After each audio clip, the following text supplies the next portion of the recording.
Start பண்றேங்க sir. அனைவருக்கும் மகிழ்ச்சியான மாலை வணக்கம். இன்னைக்கு நம்ம பார்க்க போற டாபிக் ரொம்ப இன்ட்ரெஸ்டிங்கான டாபிக் தாங்க சொல்லணும்.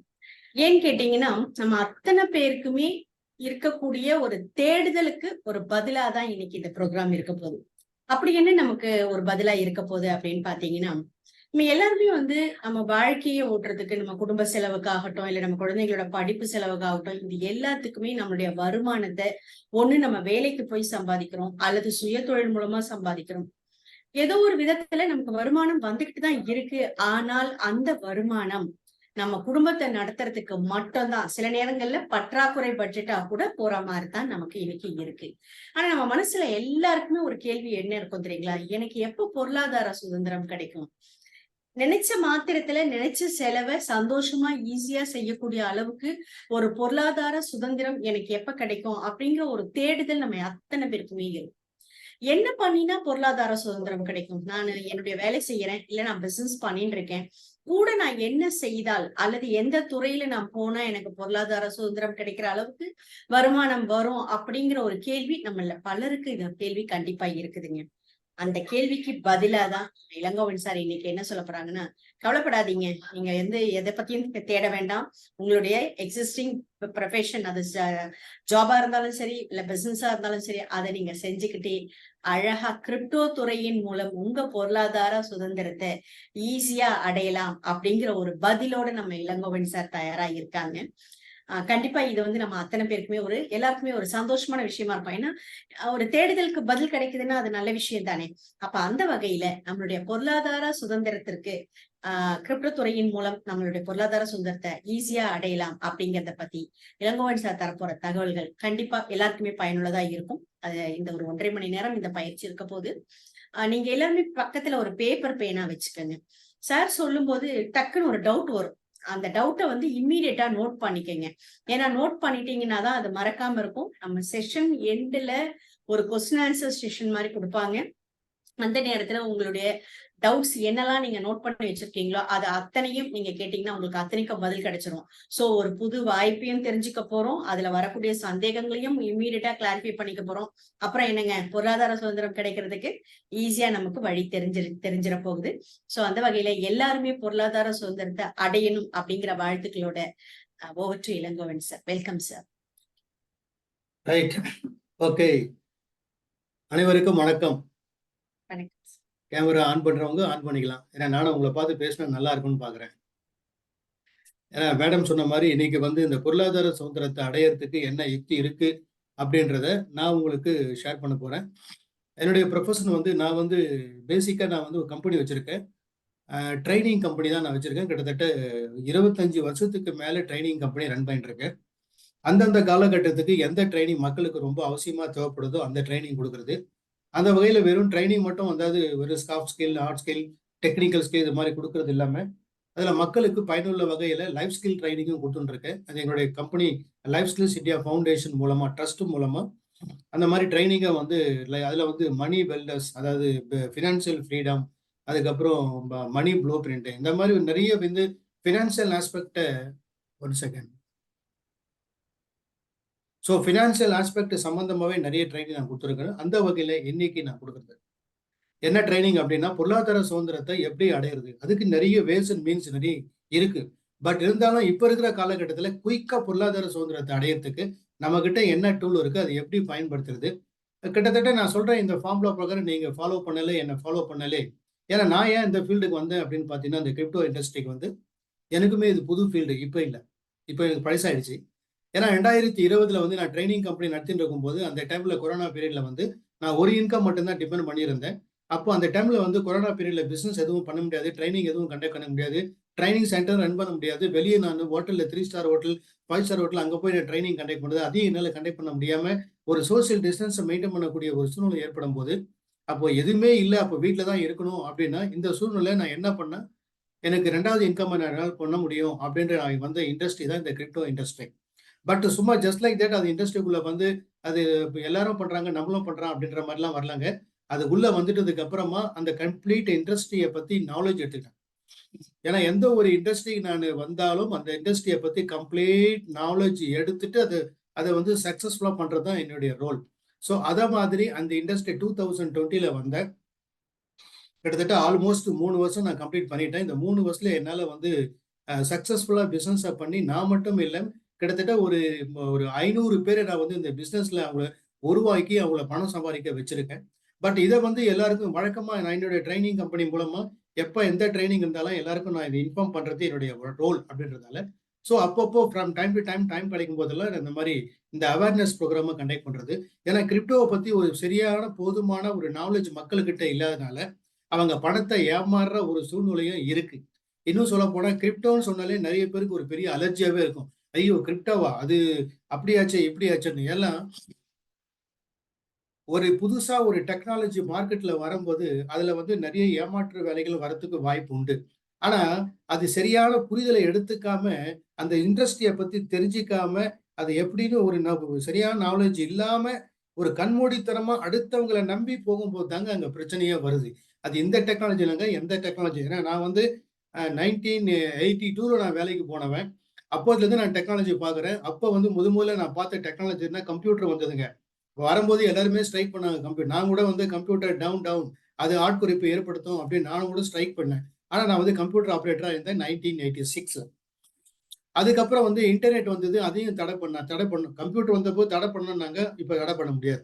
அதே மாதிரி இன்டர்நெட் வந்த புதுசுல இன்டர்நெட்டை பயன்படுத்தக்கூடாது, அது நிறைய நல்ல விஷயமும் இருக்கு, கெட்ட விஷயமும் இருக்கு, அது மக்கள் கெடுத்துரும் அப்படின்னாங்க, அதுக்கும் தடை போட்டாங்க, அதுவும் பண்ண முடியல. அப்ப எந்த ஒரு டெக்னாலஜி புதுசா வந்தாலும் அதுக்கு ஒரு எதிர்ப்பும் இருக்கும், ஆதரவும் இருக்கும். அதுக்கப்புறம் ஒரு ஸ்டேஜுக்கு அப்புறம் ஒரு ஒரு ஃபார்மேஷன் வந்ததுக்கு அப்புறம் அது வந்து பயன்பாட்டுக்கு ஃபுல் ஸ்விங்ல வந்துடும். அந்த மாதிரி கிரிப்டோவும் இப்போ உலக அளவுல எல்லாருமே ஏத்துக்கிட்டு, ஈவன் இந்தியா கூட ஏத்துக்கிட்டு அதை பண்ணக்கூடிய ஒரு சூழ்நிலை இருக்கிறதுனால, இந்த பிசினஸை நம்ம லீகலா எப்படி பண்றது, அதுவும் நம்ம பொருளாதார சுதந்திரத்தை அடைந்து எப்படி பண்றது அப்படின்றது தான் நான் உங்களுக்கு 1.5 மணி நேரம் இந்த பிரசன்டேஷன் மூலமா என்னோட எக்ஸ்பீரியன்ஸை தான், அந்த நாலேஜை தான் நான் என்ன நாலேஜை எடுத்துக்கிட்டனோ அந்த நாலேஜை நான் உங்களுக்கு இம்பாக்ட் பண்ண போறேன். நீங்க அதை எடுத்துக்கணும். நான் மறுபடியும் சொல்றேன் கேட்டுங்க. எந்த ஒரு வேலை எடுத்தாலும் செய்தாலும் அதுல இருக்கிற புரிதலை எடுத்துக்காம, நாலேஜ் எடுத்துக்காம கண்மூடித்தனமா ஒரு இண்டஸ்ட்ரிக்குள்ள போறதுன்றது தப்பு. பட் அந்த இண்டஸ்ட்ரிக்கு அது மாதிரி போகாம நாலேஜ் எடுத்துக்கணுன்றதுக்காக தான் நான் ஒரு அவேர்னஸ் ப்ரோக்ராமை நான் கண்டக்ட் பண்றேன். இப்போ நான் இதுக்கு வந்து ஒரு பிபிடி ஒன்று போட்டிருக்கேன். அது மூலமா நான் உங்களுக்கு ஷேர் பண்ணா உங்களுக்கு ரொம்ப யூஸ்ஃபுல்லா இருக்கும்னு நினைக்கிறேன். நம்ம ஸ்கிரீன் தெரியுதுங்களா? ஸ்கிரீன் விசிபிளா? தெரியுது சார். Okay right. போய் அலர்ட்டா இருங்க. Okay okay right, okay. So இதுதான் வந்து இந்த கிரிப்டோ மூலமா பொருளாதார சுதந்திரத்தை எப்படி அடைய முடியுமா அப்படின்ற கொஸ்டின் மார்க் இல்லைங்க, முடியும். ஏன்னா நான் வந்து அச்சீவ் பண்ணியிருக்கேன், அதுதான் நான் வந்து ஷேர் பண்ணியிருக்கேன். ஏன்னா நான் வந்து ஒரு 3 இயர்ஸ் எக்ஸ்பீரியன்ஸை கெயின் பண்ணதுக்கு அப்புறம் தான் உங்ககிட்ட வந்திருக்கேன். இப்போ பணம் சம்பாதிக்கிறதுக்கு நமக்கு 4 வழி இருக்கு அப்படின்றது ஏற்கனவே ராபர்ட் கியோசாகி அப்படின்றது நீங்க கேள்விப்பட்டிருப்பீங்க. அவர் யாருன்னு பார்த்தீங்கன்னா அவர் வந்து ரிச் டேட் புவர் டேட் என்ற புக்கு, பெரிய பயங்கர சர்க்குலேஷன் உள்ள புக்கு அவர் எழுதினவர். ரிச் டேட் புவர் டேட் இந்த ஃபினான்சியல் ஆஸ்பெக்டை பத்தி அவர் எழுதுற இந்த புக்ல இந்த கேஷ் ஃப்ளோ குவாட்ரண்ட்ல வந்து பணம் சம்பாதிக்கிறதுக்கு 4 வழி இருக்கு அப்படின்னு சொல்லியிருக்காங்க. அது என்னென்ன வழி அப்படின்னு பார்த்தா, இப்போ மோஸ்ட்லி இங்க ப்ரோக்ராம் அட்டன் பண்ற நீங்கள உங்கள கூட ஒரு சிலர் வந்து எம்ப்ளாயியா இருந்தார். ஏன்னா மாசம் மாசம் நீங்க குடும்பம் நடத்துறதுக்கு பணம் தேவை. பணம் சம்பாதிக்கணும்னா அதுக்கு என்ன சோர்ஸ் அப்படின்னு பார்த்தீங்கன்னா, ஒன்று வந்து எம்ப்ளாயின்றது ஒரு 8 மணி நேரமோ இல்லை ஓவர் டைமோ செய்து ஒரு கம்பெனியில் வேலை செய்து நம்ம எவ்வளோ டைமிங் நம்ம ஒர்க் பண்ணுறோமோ அந்த டைமிங்க்கு ஒரு சம்பளமா வாங்கிட்டு பண்றோம். அந்த சம்பளத்தை வச்சு நம்ம குடும்பத்தை நடத்துறோம். ஸோ வருமானத்தை ஈட்டுறதுக்கு முதல் ரூட் என்ன அப்படின்னு பார்த்தீங்கன்னா, எல்லாருக்கும் தெரிஞ்சது. வருமானத்தை ஈட்டுறதுக்கு நிறைய வழி இருக்குங்களா, அதுல ஒரே ரூட், முதல் ஒரு வழி தாங்க வந்து எம்ப்ளாயியா இருந்து சம்பாதிக்குது. ஆனா மெஜாரிட்டியா பார்த்தீங்கன்னா கிட்டத்தட்ட இதுலதான் எல்லாமே இருக்காங்க. 2வது ரூட் என்ன அப்படின்னு பார்த்தீங்கன்னா, பணம் சம்பாதிக்கிறதுக்கு 2வது செல்ஃப் எம்ப்ளாய்டுங்க. செல்ஃப் எம்ப்ளாய்டுன்றது வேற ஒண்ணும் இல்லைங்க. எம்ப்ளாயியா இருக்கிறது வேற ஒரு கம்பெனில போய் வேலை செஞ்சு 8 மணி நேரம் கொடுக்குறோம், அதுக்கு சம்பளம் வாங்கிக்கிறோம். ஆனா செல்ஃப் எம்ப்ளாய்டுன்றது நம்மளே ஒரு எம்ப்ளாயியா ட்ரீட் பண்ணி செல்ஃப் எம்ப்ளாய்டு, நம்ம ஒரு பிசினஸ் ஆரம்பிச்சு நம்மளும் வேலை செய்யறோம், 4 பேருக்கும் வேலை கொடுத்து பண்ற அந்த செட்டப்புக்கு பேரு செல்ஃப் எம்ப்ளாய்டு. அது கிட்டத்தட்ட ஒரு எம்ப்ளாயினுடைய அட்வான்ஸ் வெர்ஷனை தான் சொல்ல முடியும். பட் இந்த எம்ப்ளாயா இருக்கட்டும், செல்ஃப் எம்ப்ளாயா இருக்கட்டும், இது ரெண்டுமே வந்து ஆக்டிவ் இன்கம். நீங்க ஒர்க் பண்ணாதான் பணம் வரும், இல்லைன்னா வராதுங்க. அடுத்தது 3வது குவாட்ரண்ட் இருக்கு பாருங்க, அது பிசினஸ் ஓனர். இந்த பிசினஸ் ஓனர் அப்படின்ற கேட்டகரி என்ன அப்படின்னா, இப்போ ஃபார் எக்ஸாம்பிள் ஒரு பிசினஸ், அந்த பிசினஸ் ஒரு நமக்கு எல்லாம் தெரிஞ்ச ஒரு எக்ஸாம்பிள் எடுத்துக்கலாம். ஒரு சரவணம், இது ஏடிபி கூட எடுத்துங்க. ஏடிபி அவங்க ஒரு பிசினஸ் ஆரம்பிக்கிறாங்க, நல்லா எஸ்டாப்ளிஷ் ஆயிடுது அடையாறுல. அதுக்கப்புறம் அதை பிராண்டிங் பண்ணிட்டு அதுக்கப்புறம் ஃபுல்லா தமிழ்நாடு ஃபுல்லா, அப்புறம் சவுத் இந்தியா ஃபுல்லா, அதுக்கப்புறம் உலகமெங்கும் அங்கங்க ஒரு பிரான்ச்சஸ் பிரான்ச்சைசி மெத்தட்ல பண்றாங்க. அப்போ ஒரு பிசினஸ் ஆரம்பிச்சு அந்த சக்சஸ் ஆன உடனே அதை பிரான்ச்சைசிங் மாடல்ல வந்து ஃபுல்லா எல்லா இடத்துக்கும் கொண்டு வந்து அதை அடுத்தவங்களுக்கு கொடுத்து அந்த பிசினஸ் மாடல் அடுத்தவங்களுக்கு கைட் பண்ணி அது மூலமா பிசினஸ் பண்ணி அவங்களுக்கு நிறைய பேரை ஒர்க் பண்ண வச்சு அது மூலம் அவங்களுக்கு பணம் சம்பாதிக்கிறாங்க இல்லையா, அதுதாங்க பிசினஸ் ஓனர். இதுக்கு நிறைய இந்த பிரான்ச்சைஸ் எடுத்துக்கலாம், சரவணபவன் எடுத்துக்கலாம், மெக்டொனால்ட் எடுத்துக்கலாம், வெளியில மற்ற ஈவன் ஈவன் கேஎஃப்சி, இது எல்லாமே என்ன ஆஸ்பெக்ட் அப்படின்னு பார்த்தீங்கன்னாக்கா பிசினஸ் ஓனர் அதை காப்பி பண்ணி அந்த சிஸ்டத்து மூலமா போறதாங்க.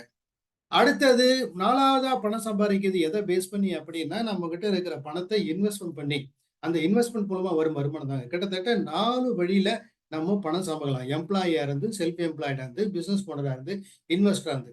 பட் எது வந்து நமக்கு ரொம்ப சூப்பரா, எது மூலமா நம்மளால இப்ப இருக்கிற காலகட்டத்துல, இப்ப இருக்கிற அந்த எக்கனாமிக் கண்டிஷன்ல, இப்ப இருக்கிற இந்த விலைவாசி இதுல, இப்போ எம்ப்ளாயியா இருந்து பணம் நம்மளுக்கு கட்டுப்படி ஆகுமானாக்க முடியாதுங்க. சரி, அட்லீஸ்ட் சரி எம்ப்ளாயா இருந்தா கட்டுப்படி ஆகல, சரி நம்ம ஏதாவது சொந்தமா ஒரு தொழில் தொடங்கி அது மூலமா நம்ம பணம் சம்பாதிக்க முடியாதா அப்படின்னு நினைக்கலாங்க.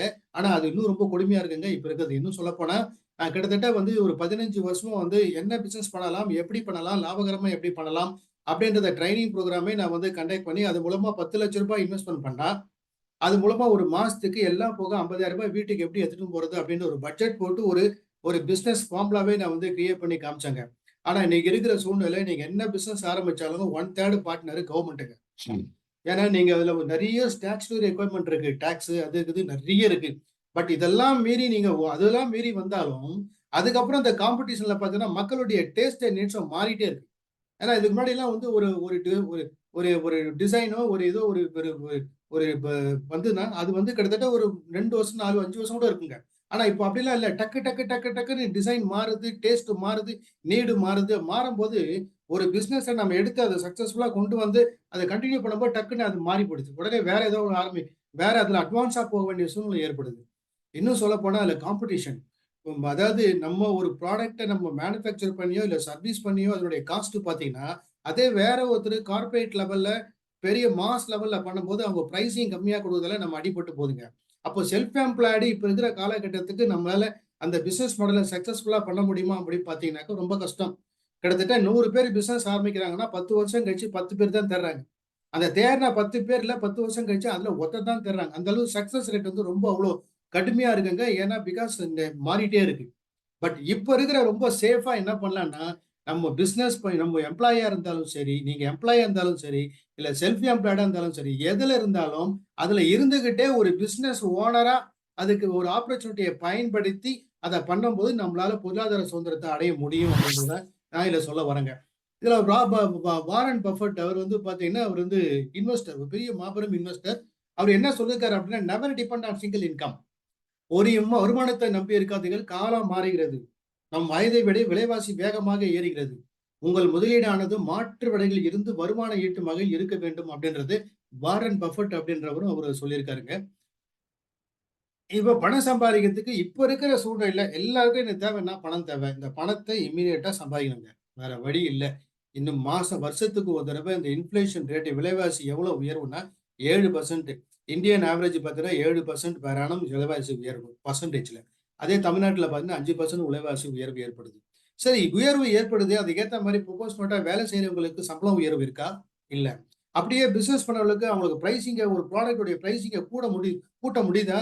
முடியல. இருக்கிற காம்படிஷன் வரதால பிரைஸ குறைக்க வேண்டிய சூழ்நிலை, டிஸ்கவுண்ட் கொடுக்க வேண்டிய சூழ்நிலை போது மேட்ச் ஆக முடியல. அப்போ இப்படி இருக்கிற சூழ்நிலையில வேற என்னதான் பண்றது? அப்ப என்ன பண்ணா நம்மளால பணத்தை வந்து நம்மளால அட்ராக்ட் பண்ண முடியும், பணம் சம்பாதிக்க முடியும், பொருளாதார சுதந்திரத்தை அடைய முடியும் அப்படின்னு பார்க்கும்போது, இப்ப இருக்கிற இந்த latest technology crypto is the future money. ஏன்னா எல்லாமே கிரிப்டோ அடாப்ஷனுக்கு கொண்டு வந்துட்டதால crypto is the future money. அப்போ crypto is the fastest vehicle to achieve ஒரு ஃபினான்ஷியல் கோல். நம்மளுடைய பொருளாதாரத்து இந்த சுதந்திரத்தை, நம்மளுடைய கோலை, அந்த இலக்கு பொருளாதார இலக்கை நம்ம அடையணும்னா அதுக்கு இப்ப இருக்கிற நம்ம கிட்ட இருக்கிற பெரிய மாபெரும் டூல் எது அப்படின்னா கிரிப்டோ தான். அதை அழகா பயன்படுத்தணும். ரிஸ்க் இல்லாம நேர்மையா, நாணயமா, நம்பிக்கை, லீகலா அதை பயன்படுத்தி எப்ப நம்ம பணம் சம்பாதிக்கிறது அப்படின்றதாங்க இந்த ப்ரோக்ராம் மூலமா நான் உங்களுக்கு சொல்ல போனது. ஸோ ஏன் கிரிப்டோல இன்வெஸ்ட்மெண்ட் பண்ணணும் அப்படின்னு பாத்தீங்கன்னா, நமக்கு தெரிஞ்ச இன்வெஸ்ட்மெண்ட் எல்லாமே என்னன்னு பார்த்தீங்கன்னா நம்ம முன்னோர்கள் நம்ம சொல்லி கொடுத்தது. நிறைய பேர் பண்ணிட்டு இருக்க இன்வெஸ்ட்மெண்ட் எது அப்படின்னு பார்த்தா உங்களுக்கு தெரிஞ்சதுதான். தங்கத்துல முதலீடு பண்றது, ரியல் எஸ்டேட்ல பண்றது, பேங்க்ல டெபாசிட் பண்றது, ஷேர் மார்க்கெட்ல ஷேர்ஸ்ல லாங் டர்ம் இன்வெஸ்ட்மெண்ட் பண்றது, இல்ல போஸ்ட் ஆபீஸ்ல சேமிக்கிறது, இல்ல மியூச்சுவல் ஃபண்ட்ல போடுறது, இதெல்லாம் வந்து எல்லாருக்குமே உங்களுக்கு தெரிஞ்ச ஒரு இன்வெஸ்ட்மெண்ட் தாங்க.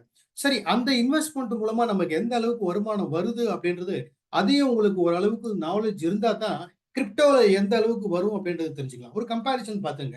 இன்கேஸ் நீங்க போஸ்ட் ஆபீஸ்ல நீங்க சேமிக்கிறீங்க அப்படின்னா, ஒரு வருஷத்துக்கு உங்களுக்கு எவ்வளவு போஸ்ட் ஆபீஸ்ல இருந்து உங்களுக்கு என்ன முதலீடு பண்றீங்களோ, அந்த முதலீடுக்கு உங்களுக்கு என்ன பெர்சன்டேஜ் ரிட்டர்ன் கிடைக்கும் அப்படின்னா 4-7% தாங்க.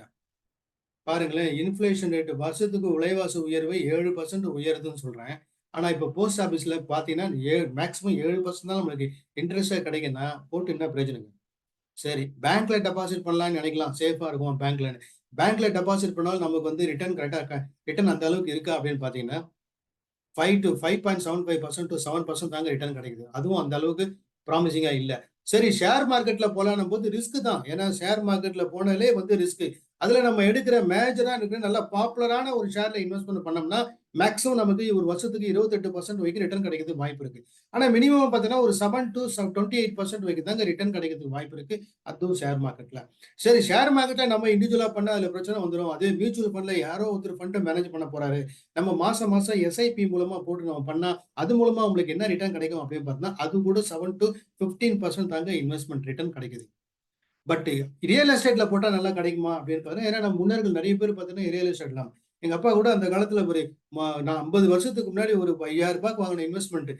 5000 வாங்கின ஒரு இடத்த, அது ஒரு இப்ப 30, 35 வருஷம் கழிச்சு அது விக்கும்போது பார்த்தீங்கன்னா, கிட்டத்தட்ட ஒரு ஒரு ஆல்மோஸ்ட் ஒரு இப்போ ரூ. 1,00,00,000 போச்சு. அப்போ லாங் டர்மா இன்வெஸ்ட்மென்ட் பண்ணும்போது நமக்கு நல்ல ரிட்டர்ன் கிடைக்குதுங்க. அப்ப ரியல் எஸ்டேட்ல போட்டா கூட ரியல் எஸ்டேட் லாங் டர்மா தான் நல்ல பெனிஃபிட் கிடைக்கும். ஆனா ஷார்ட் டைமா பார்த்தா வருஷம் வருஷம் எவ்வளவு கிடைக்குது அப்படின்னு பார்த்தீங்கன்னா, ரியல் எஸ்டேட் 10.1 தான். 10.9 தான். அதே மாரி எல்லாருக்கும் பிடிச்ச அந்த எல்லோ மெட்டல் கோல்டு. அதுல பார்த்தீங்கன்னா, வருஷத்துக்கு எவ்வளவு கிடைக்குதுன்னா, 12% தான் நமக்கு ரிட்டர்ன் கிடைக்குது. இப்போ உதாரணத்துக்கு நெறைய பேர் கோல்டுலயே போடுவாங்க. அப்ப கோல்டுல போடும்போது நமக்கு எந்த அளவுக்கு பெனிஃபிட் இருக்குன்றது உங்களுக்கு இந்த ஒரு ஸ்டாட்டிஸ்டிக் தெரிஞ்சுக்கங்க நீங்க. தெரிஞ்சுக்கிறது ரொம்ப முக்கியம். என்ன அப்படின்னு பார்த்தீங்கன்னா, கோல்டு 2012ல 1 கிராம் 24 கேரட் கோல்டு எடுத்துக்கலாம். ரூ. 3105 இருந்ததுங்க. 24 கேரட் கோல்டு 1 கிராம். இப்ப 2023ல 1 கிராம் எவ்வளவு அப்படின்னு பார்த்தீங்கன்னா, கோல்டு பிரைஸ் 5500 முன்ன பின்ன இருக்கலாங்க. பிரைஸ் இங்க இருக்குது பத்தி. அப்ப டோட்டலா ஒரு 10 வருஷத்துல நம்ம எத்தன பெர்சன்டேஜ் குரோத் வந்திருக்கு அப்படின்னு பார்த்தீங்கன்னா, 77% வந்திருக்கு. இது நமக்கு 77% குரோத் நமக்கு அக்செப்டபிளா அப்படின்னு நீங்க பார்த்தீங்கன்னா, இங்க பாருங்க இந்த ஸ்டாட்டிஸ்டிக்ஸ் பார்த்தா பகிரங்கமா எப்படி இருக்கும் பாருங்க. என்ன அப்படின்னு பாருங்க, நம்முடைய காஸ்ட் ஆஃப் லிவிங், அதாவது நம்ம வாங்குற காய்கறி, குரோசரியா இருக்கட்டும், பசங்களுக்கு ஃபீஸா இருக்கட்டும், நம்ம ஃபுட்டா இருக்கட்டும், ரென்ட்டா இருக்கலாம். இதெல்லாம் வந்து இந்த பருவத்துல எத்தன பெர்சன்டேஜ் அது இன்கிரீஸ் ஆயிருக்கு அப்படின்னு பார்த்தா 200-400%. ஆனா நம்ம முதலீடு மூலமா நம்ம கிடைக்கிற வருமானம் வந்து 77% தான் இன்கிரீஸ் ஆயிருக்கு 10 வருஷத்துல. ஆனா செலவு பார்த்தீங்கன்னா கிட்டத்தட்ட 200-400% ஆயிருக்குங்க. அப்போ எப்படிங்க முதலீடு பண்ணாலும் இந்த சோர்ஸ் மூலமா நம்மளால எந்த அளவுக்கு நம்ம ரிட்டர்ன் எடுக்க முடியும் பாருங்க. பட் இதே லாங் டர்மா நீங்க ஷேர் மார்க்கெட்லயே பாருங்க, லாங் டர்மா இப்போ ஒரு சின்ன ஒரு ஸ்டாட்டிஸ்டிக்ஸ் இது எதுக்காக நான் சொல்றேன் அப்படின்னா, அசெட் அசெட்ன்றது இது வந்து பினான்சியல் அசெட். இந்த பினான்சியல் அசெட்ல ஷேர் மார்க்கெட்ல இன்வெஸ்ட்மென்ட் பண்ணியிருந்தும், அதுவும் லாங் டர்மா பண்ணாக்க அது நல்ல கெய்னுங்க. இப்போ உதாரணத்துக்கு விப்ரோல 1980ல ஒரு ரூ. 10,000 நீங்க முதலீடு பண்ணியிருந்தால், இன்னைக்கு அதனுடைய மதிப்பு எவ்வளவு அப்படின்னு பார்த்தீங்கன்னாக்கா 1044 கோடி. அப்ப எதுக்கு இத சொல்ல வரேன்னா, இன்வெஸ்ட்மென்ட்ல லாங் டர்மா நம்ம பண்ணோம்னா, எந்த அளவுக்கு பெனிஃபிட் இருக்குன்றத நீங்க பாருங்க. அதே மாதிரி இங்க கிரிப்டோல முதல்ல வந்த காயின் தாங்க பிட்காயின். நான் பிட்காயின ப்ரோமோட் பண்றதுக்காக நான் சொல்லல. பட் பிட்காயின்ல எந்த அளவுக்கு ஸ்டார்டிங் நல்லா தெரியுங்க. 2008ல ஒரு பிட்காயினுடைய காஸ்ட் கிரிப்டோன்னு எடுத்துக்கிட்டோம்னா, அதுல வந்து முதல்ல வந்த காயின் எது அப்படின்னு பார்த்தீங்கன்னாக்கா பிட்காயின். அந்த பிட்காயின் வந்த புதுசுல அதனுடைய ரேட் ஒரு காயினுடைய ரேட் எவ்வளவு அப்படின்னு பார்த்தீங்கன்னா 40 பைசாங்க. இது எனக்கு எப்ப தெரியும் அப்படின்னா 2010ல எந்த ஒரு புது இண்டஸ்ட்ரி மார்க்கெட்ல வந்தாலும் அதை பத்திய நாலேஜ் எடுத்துக்கிறது என்னுடைய இயல்பு. ஏன்னா அது நாலேஜை நான் எடுத்துக்கிட்டு அதை நான் அப்ளை பண்ணி அதுல நான் பணம் சம்பாரிச்சு அடுத்தவங்களுக்கு எப்படி சம்பாதிச்சு கத்துக் கொடுக்குறது தான் என்னுடைய ரோல். அப்படிதான் நான் வந்து வழக்கமா பண்றது. அப்படி பண்ணும்போது 2010ல வந்து ஒரு பேப்பர் அட்வர்டைஸ்மெண்ட்டை பார்த்துட்டு பிட்காயினை பத்தி அதை பத்தி நான் தெரிஞ்சுக்கிறதுக்காக நான் போனேங்க. அதுல அப்போ அதனுடைய ரேட் எவ்வளவு இருந்ததுன்னா ஒரு காயின் ₹2.40 இருந்தது. பட் எனக்கு சொல்லி கொடுத்தவங்க அது எனக்கு சரியா எனக்கு புரியல. நான் சொல்லிக் கொடுத்தவங்க மேல குறை சொல்ல முடியாது. பட் அவங்க வந்து ஃபியூச்சர்ல வந்து இது பெரிய இப்போ ₹2.40 தாங்க. ஆனா நீங்க ஃபியூச்சர்ல பெரிய கோடீஸ்வரன் ஆகலாம். நீங்க எப்படி ஒரு ரியல் எஸ்டேட்ல இன்வெஸ்ட்மென்ட் பண்றீங்களோ, அத மாரி இத போட்டுட்டு ஒரு ஷேர் மார்க்கெட்ல எப்படி போட்டு லாங் டர்மா பண்றீங்களோ, அது மாரி லாங் டர்மா விட்டா நீங்க பெரிய கோடீஸ்வரன் ஆகலாம்னு சொன்னாங்க. பட் எனக்கு அப்ப எனக்கு நம்பிக்கை வரல. எனக்கு அதுல அந்த அளவுக்கு ஒரு புரிதல் இல்ல அப்ப எனக்கு. 2010ல. ரூ. 2.40. இன்னைக்கு எவ்வளவு தெரியுமா ஒரு பிட்காயினோட ரேட்டு எவ்வளவுன்னு பாத்தீங்கன்னா 34 லட்சம். இது 1 கோடி ரூபாய் போகும்னு சொல்றாங்க. இந்த 34 லட்சம் எடுத்த உடனே வந்துடலாங்க. மேல ஏறி ஏறி ஏறி இறங்கி ஏறி இறங்கி அதுக்கப்புறம் இப்போ பிரைஸ் என்ன நீங்க வேணா ஒண்ணு போய் பார்க்கலாம். இப்போ உங்ககிட்ட நீங்க கூகுள்ல போய் செக் பண்ணி பாருங்க. கூகுள்ல போய் நீங்க பிட்காயின் பிரைஸ் டுடே அப்படின்னு போட்டீங்கன்னா எவ்வளவு ஐஎன்ஆர்ல பாத்தீங்கன்னா 34 லட்சம். நம்புங்க. 2010 இந்த காயினை பத்தி தெரிஞ்சு விசாரிச்சு அதை பத்தி நான் பார்க்கும்போது ரேட் ரூ. 2.40 இருந்த ஒரு காயின் இன்னைக்கு 34 லட்சம். ஒரு 1000 காயினை நாங்க வாங்கியிருந்தா என்ன ஆயிருக்கும்? எவ்வளவு எந்த அளவுக்கு பெரிய லெவல் வந்திருக்கும். அப்ப எவ்வளவு பெரிய ஆப்பர்ச்சுனிட்டி காஸ்ட்டை மிஸ் பண்ணிருக்கேன்றத பாருங்க. அப்போ எந்த இன்வெஸ்ட்மெண்ட்ல இன்னைக்கு ரொம்ப பெரிய லெவல்ல இருக்குன்றது சொல்றேன்.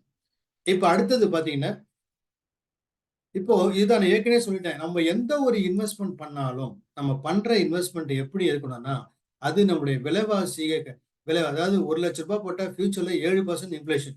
2021ல ₹1,00,000 மதிப்பு 2026ல 71,299. ஆனா அதே 2037ல பணத்தோட மதிப்பு வந்து இறங்கிட்டே போகுதுங்க. ஏன்னா விலைவாசி ஏறுறதுனால இதான் இன்ஃபிளேஷன். அப்போ நம்ம எந்த இன்வெஸ்ட்மெண்ட் பண்ணாலும் அந்த இன்ஃபிளேஷன் ரேட்டை பீட் பண்ற மாதிரி இருந்தாதான் நமக்கு நல்லா ஃபேவரபிளா இருக்கும். இப்போ உதாரணத்துக்கு பிட்காயின் வர்சஸ் அதர் அசட். அதாவது நம்ம பிட்காயின்றது இங்க கிரிப்டோவையும் மற்ற அசட்டும் கம்பேர் பண்ணும்போது எந்த அளவுக்கு அப்ரிசியேஷன் இருக்கு அப்படின்னு பாத்தீங்கன்னா ஒரு ஃபர்ஸ்ட் ஒரு அதாவது இப்ப இதுல பாருங்க நீங்க வந்து ரியல் எஸ்டேட் இண்டஸ்ட்ரி எடுத்துட்டீங்கன்னா 10 வருஷத்துல அதனுடைய growth என்னன்னா 165% தான் இன்க்ரீஸ். கோல்டு ஒரு 10 வருஷத்துல எவ்வளவு பார்த்தா 48% அப்ரிசியேஷன் ஆயிருக்குங்க. ஆனா பிட்காயின் பாத்தீங்கன்னா ஏறி இறங்கி ஏறி இறங்கி இப்ப எவ்வளவுன்னா 31,88% growth இருக்கு. ஏன்னா இது புது டெக்னாலஜி புதுசா வந்திருக்கு. இன்னும் பூம் ஆயிட்டு இருக்கு. இப்ப நான் சொல்றேன் பிட்காயினுடைய காஸ்ட் இப்ப 34 லட்சம் இன்னைக்கு. பட் இது 1 கோடி போகணும் ப்ரெடிக்ட் பண்ணிருக்காங்க. போறதுக்கு வாய்ப்பு இருக்கு. ஏன்னா இது இதை பத்தி நான் உங்களுக்கு டீட்டெயிலா சொல்றேன். இப்போ இப்பதான் வந்து நம்ம டீட்டெயிலா இது என்னன்னு தெரிஞ்சுக்கணும். அப்படி என்னங்க அவ்வளவு அந்த அளவுக்கு என்ன பாப்புலர் அப்படின்னும் போது மறுபடியும் நான் இந்த இண்டஸ்ட்ரிக்குள்ள வரும்போது இந்த கிரிப்டோன்னு சொன்ன உடனே கண்மூடித்தனமா நான் வந்துடலங்க. அதை பத்தி நான் முதல்ல வந்துட்டு நான் வந்து கம்ப்ளீட்டா அதை பத்தி நாலேஜ் எடுக்கும் போது எந்த ஒரு இண்டஸ்ட்ரியா இருந்தாலும் எந்த ஒரு இன்ஃபர்மேஷன் இருந்தாலும் நீங்க முதல்ல அது வாட்டு வென்னு வேறு ஒய் ஹவு இந்த 4 4W அண்ட் H இதுக்கு ஒரு ஆன்சரை நீங்க கண்டுபிடிச்சுன்னா நீங்க தெளிவாடுவீங்க. ஏன்னா நம்ம மூளை எப்படி இது கட்டமைக்கப்பட்டிருக்கு அப்படின்னா எந்த ஒரு விஷயத்தையும் அது கேள்வி கேட்டு தான். உங்க சின்ன குழந்தைங்க நீங்க குழந்தையா இருக்கும் போதோ இல்ல உங்க குழந்தைங்களோட பாருங்களேன். எந்த ஒரு விஷயத்த பார்த்தாலும் அந்த குழந்தை எப்பவுமே ஒரு தொண ஒரு கேள்வி கேட்டே இருக்கும். எதுக்காக கேள்வி கேட்கணும்னா நம்மளுடைய டிசைன் அப்படித்தான். நம்ம டிசைன் எப்படின்னா லாஜிக்கல் பிரைன் எப்பவுமே வந்து நம்ம ஒரு விஷயத்த வந்து கேட்போம். வாட்டு வென்னு வேறு ஒய் ஹவுன்னு அதே இது இந்த பழக்கமா எந்த ஒரு விஷயத்தை எடுத்தாலும் இந்த 5 கேள்விகளை வாட்டு வென்னு வேறு ஒய் ஹவு இந்த 5 விதமான கேள்விகளுக்கு பதில் உங்களுக்கு கிடைச்சிடுச்சு அப்படின்னா அப்ப நீங்க ஸ்ட்ராங்கா அந்த நாலேஜ் உங்களுக்கு கிடைச்சிருச்சுன்னு அர்த்தம். அதுக்கப்புறம் you can convert the knowledge into skill then convert that skill into money. இப்போ இந்த கிரிப்டோவை பத்தி இந்த 5 விஷயத்தை தான் நான் உங்களுக்கு சொல்ல போறேன். கிரிப்டோ கரன்சின்னா என்ன? அது ஒண்ணு இல்லைங்க, அது ஒரு டிஜிட்டல் கரன்சி. நம்ம இந்தியாவில் இருக்கோம். இந்தியாவில் நமக்கு என்னன்னா ரூபாய். ரூபாயை வந்து நம்ம பிசிக்கலா கரன்சியை நம்ம எடுத்து நம்ம செலவு பண்றோம். இப்ப பிசிக்கலுக்கு டிஜிட்டல் கரன்சி டிஜிட்டல் இந்தியா வந்துட்டதுக்கு அப்புறம் நம்ம என்ன பண்றோம்? பேங்க்ல பணத்தை போட்டுறோம். பேங்க்ல டைரக்டா செக் எல்லாம் இஷ்யூ பண்ணாம நம்ம ஒரு தேர்ட் பார்ட்டி கேட்வே மூலமா அது நம்ம வந்து இது ஒரு பேடிஎம் மூலமாவோ ஜிபே மூலமாவோ நம்ம வந்து என்ன பண்றோம்? பிசிக்கலா பணத்தை ஹேண்டில் பண்ணாம டக்குன்னு பணத்தை ஹேண்டில் பண்றோம். நம்ம கண்ணில் பாக்குற மாதிரி இல்ல. பேங்க் அக்கௌண்ட்ல இருக்கு, பேங்க் அக்கௌண்ட் நம்ம ஆப்ரேட் பண்றோம்.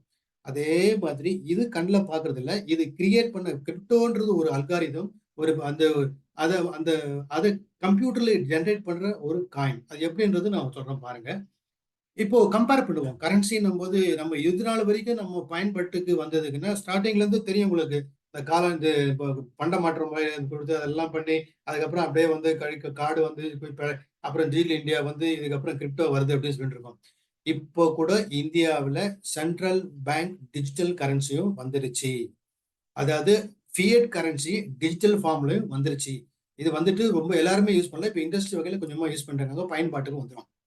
இப்போ ஃபியட் கரன்சின்னா என்னன்னா இந்தியாவோ எந்த கண்ட்ரி எடுத்தாலும் அந்த கண்ட்ரி அச்சடிக்கிற நாணயத்து பேரு ஃபியட் கரன்சி.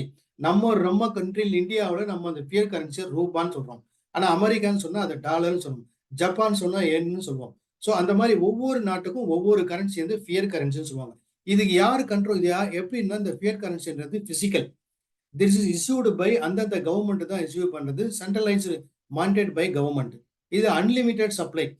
ஏன்னா ஒரு இந்தோனேசியா மாதிரி கண்ட்ரிலாம் பார்த்தீங்கன்னாக்கா பணத்தை வந்து சப்ளை இல்லை அப்படின்னும் போது எக்கச்சக்கமா அடிக்கும் போது பார்த்தீங்கன்னா இப்போ போய் நீங்க ஒரு டாலரை கொடுத்தா அது ஒரு பெரிய ஒரு பிளேட் நிறைய நீங்க அந்த காட்டு கரன்சியே கிடைக்கும். அந்த அளவுக்கு பணத்தினுடைய மதிப்பு அவ்வளவு குறைஞ்சு போச்சு அதுல. அப்புறம் அன்லிமிட்டெட் சப்ளை. இன்னொன்று ரெஸ்ட்ரிக்டட் பை பார்டர்ஸ். இப்போ இந்தியாவில் இருக்கிற கரன்சி இந்த கரன்சி எடுத்து போயிட்டு நீங்க அமெரிக்கால கொடுத்து எதையும் வாங்க முடியாது.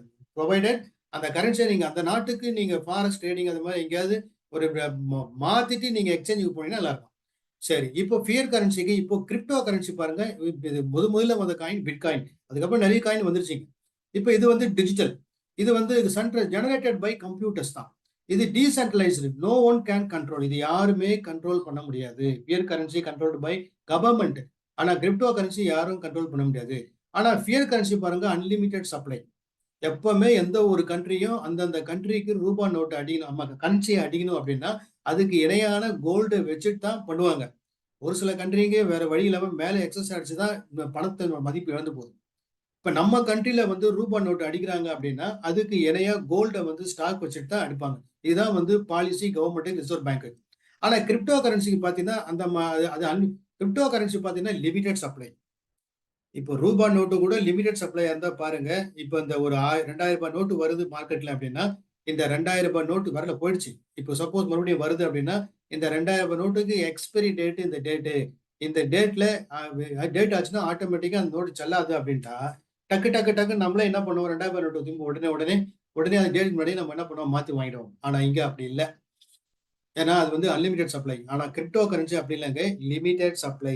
இவ்வளவுதான். இப்போ ஃபார் எக்ஸாம்பிள் பிட்காயின் அப்படின்னா டோட்டல் உலகத்துக்கு டோட்டல் கரன்சி எவ்வளவுனாக்கா 21 பில்லியன் தான். அதாவது 2,10,00,000 காயின் தான்.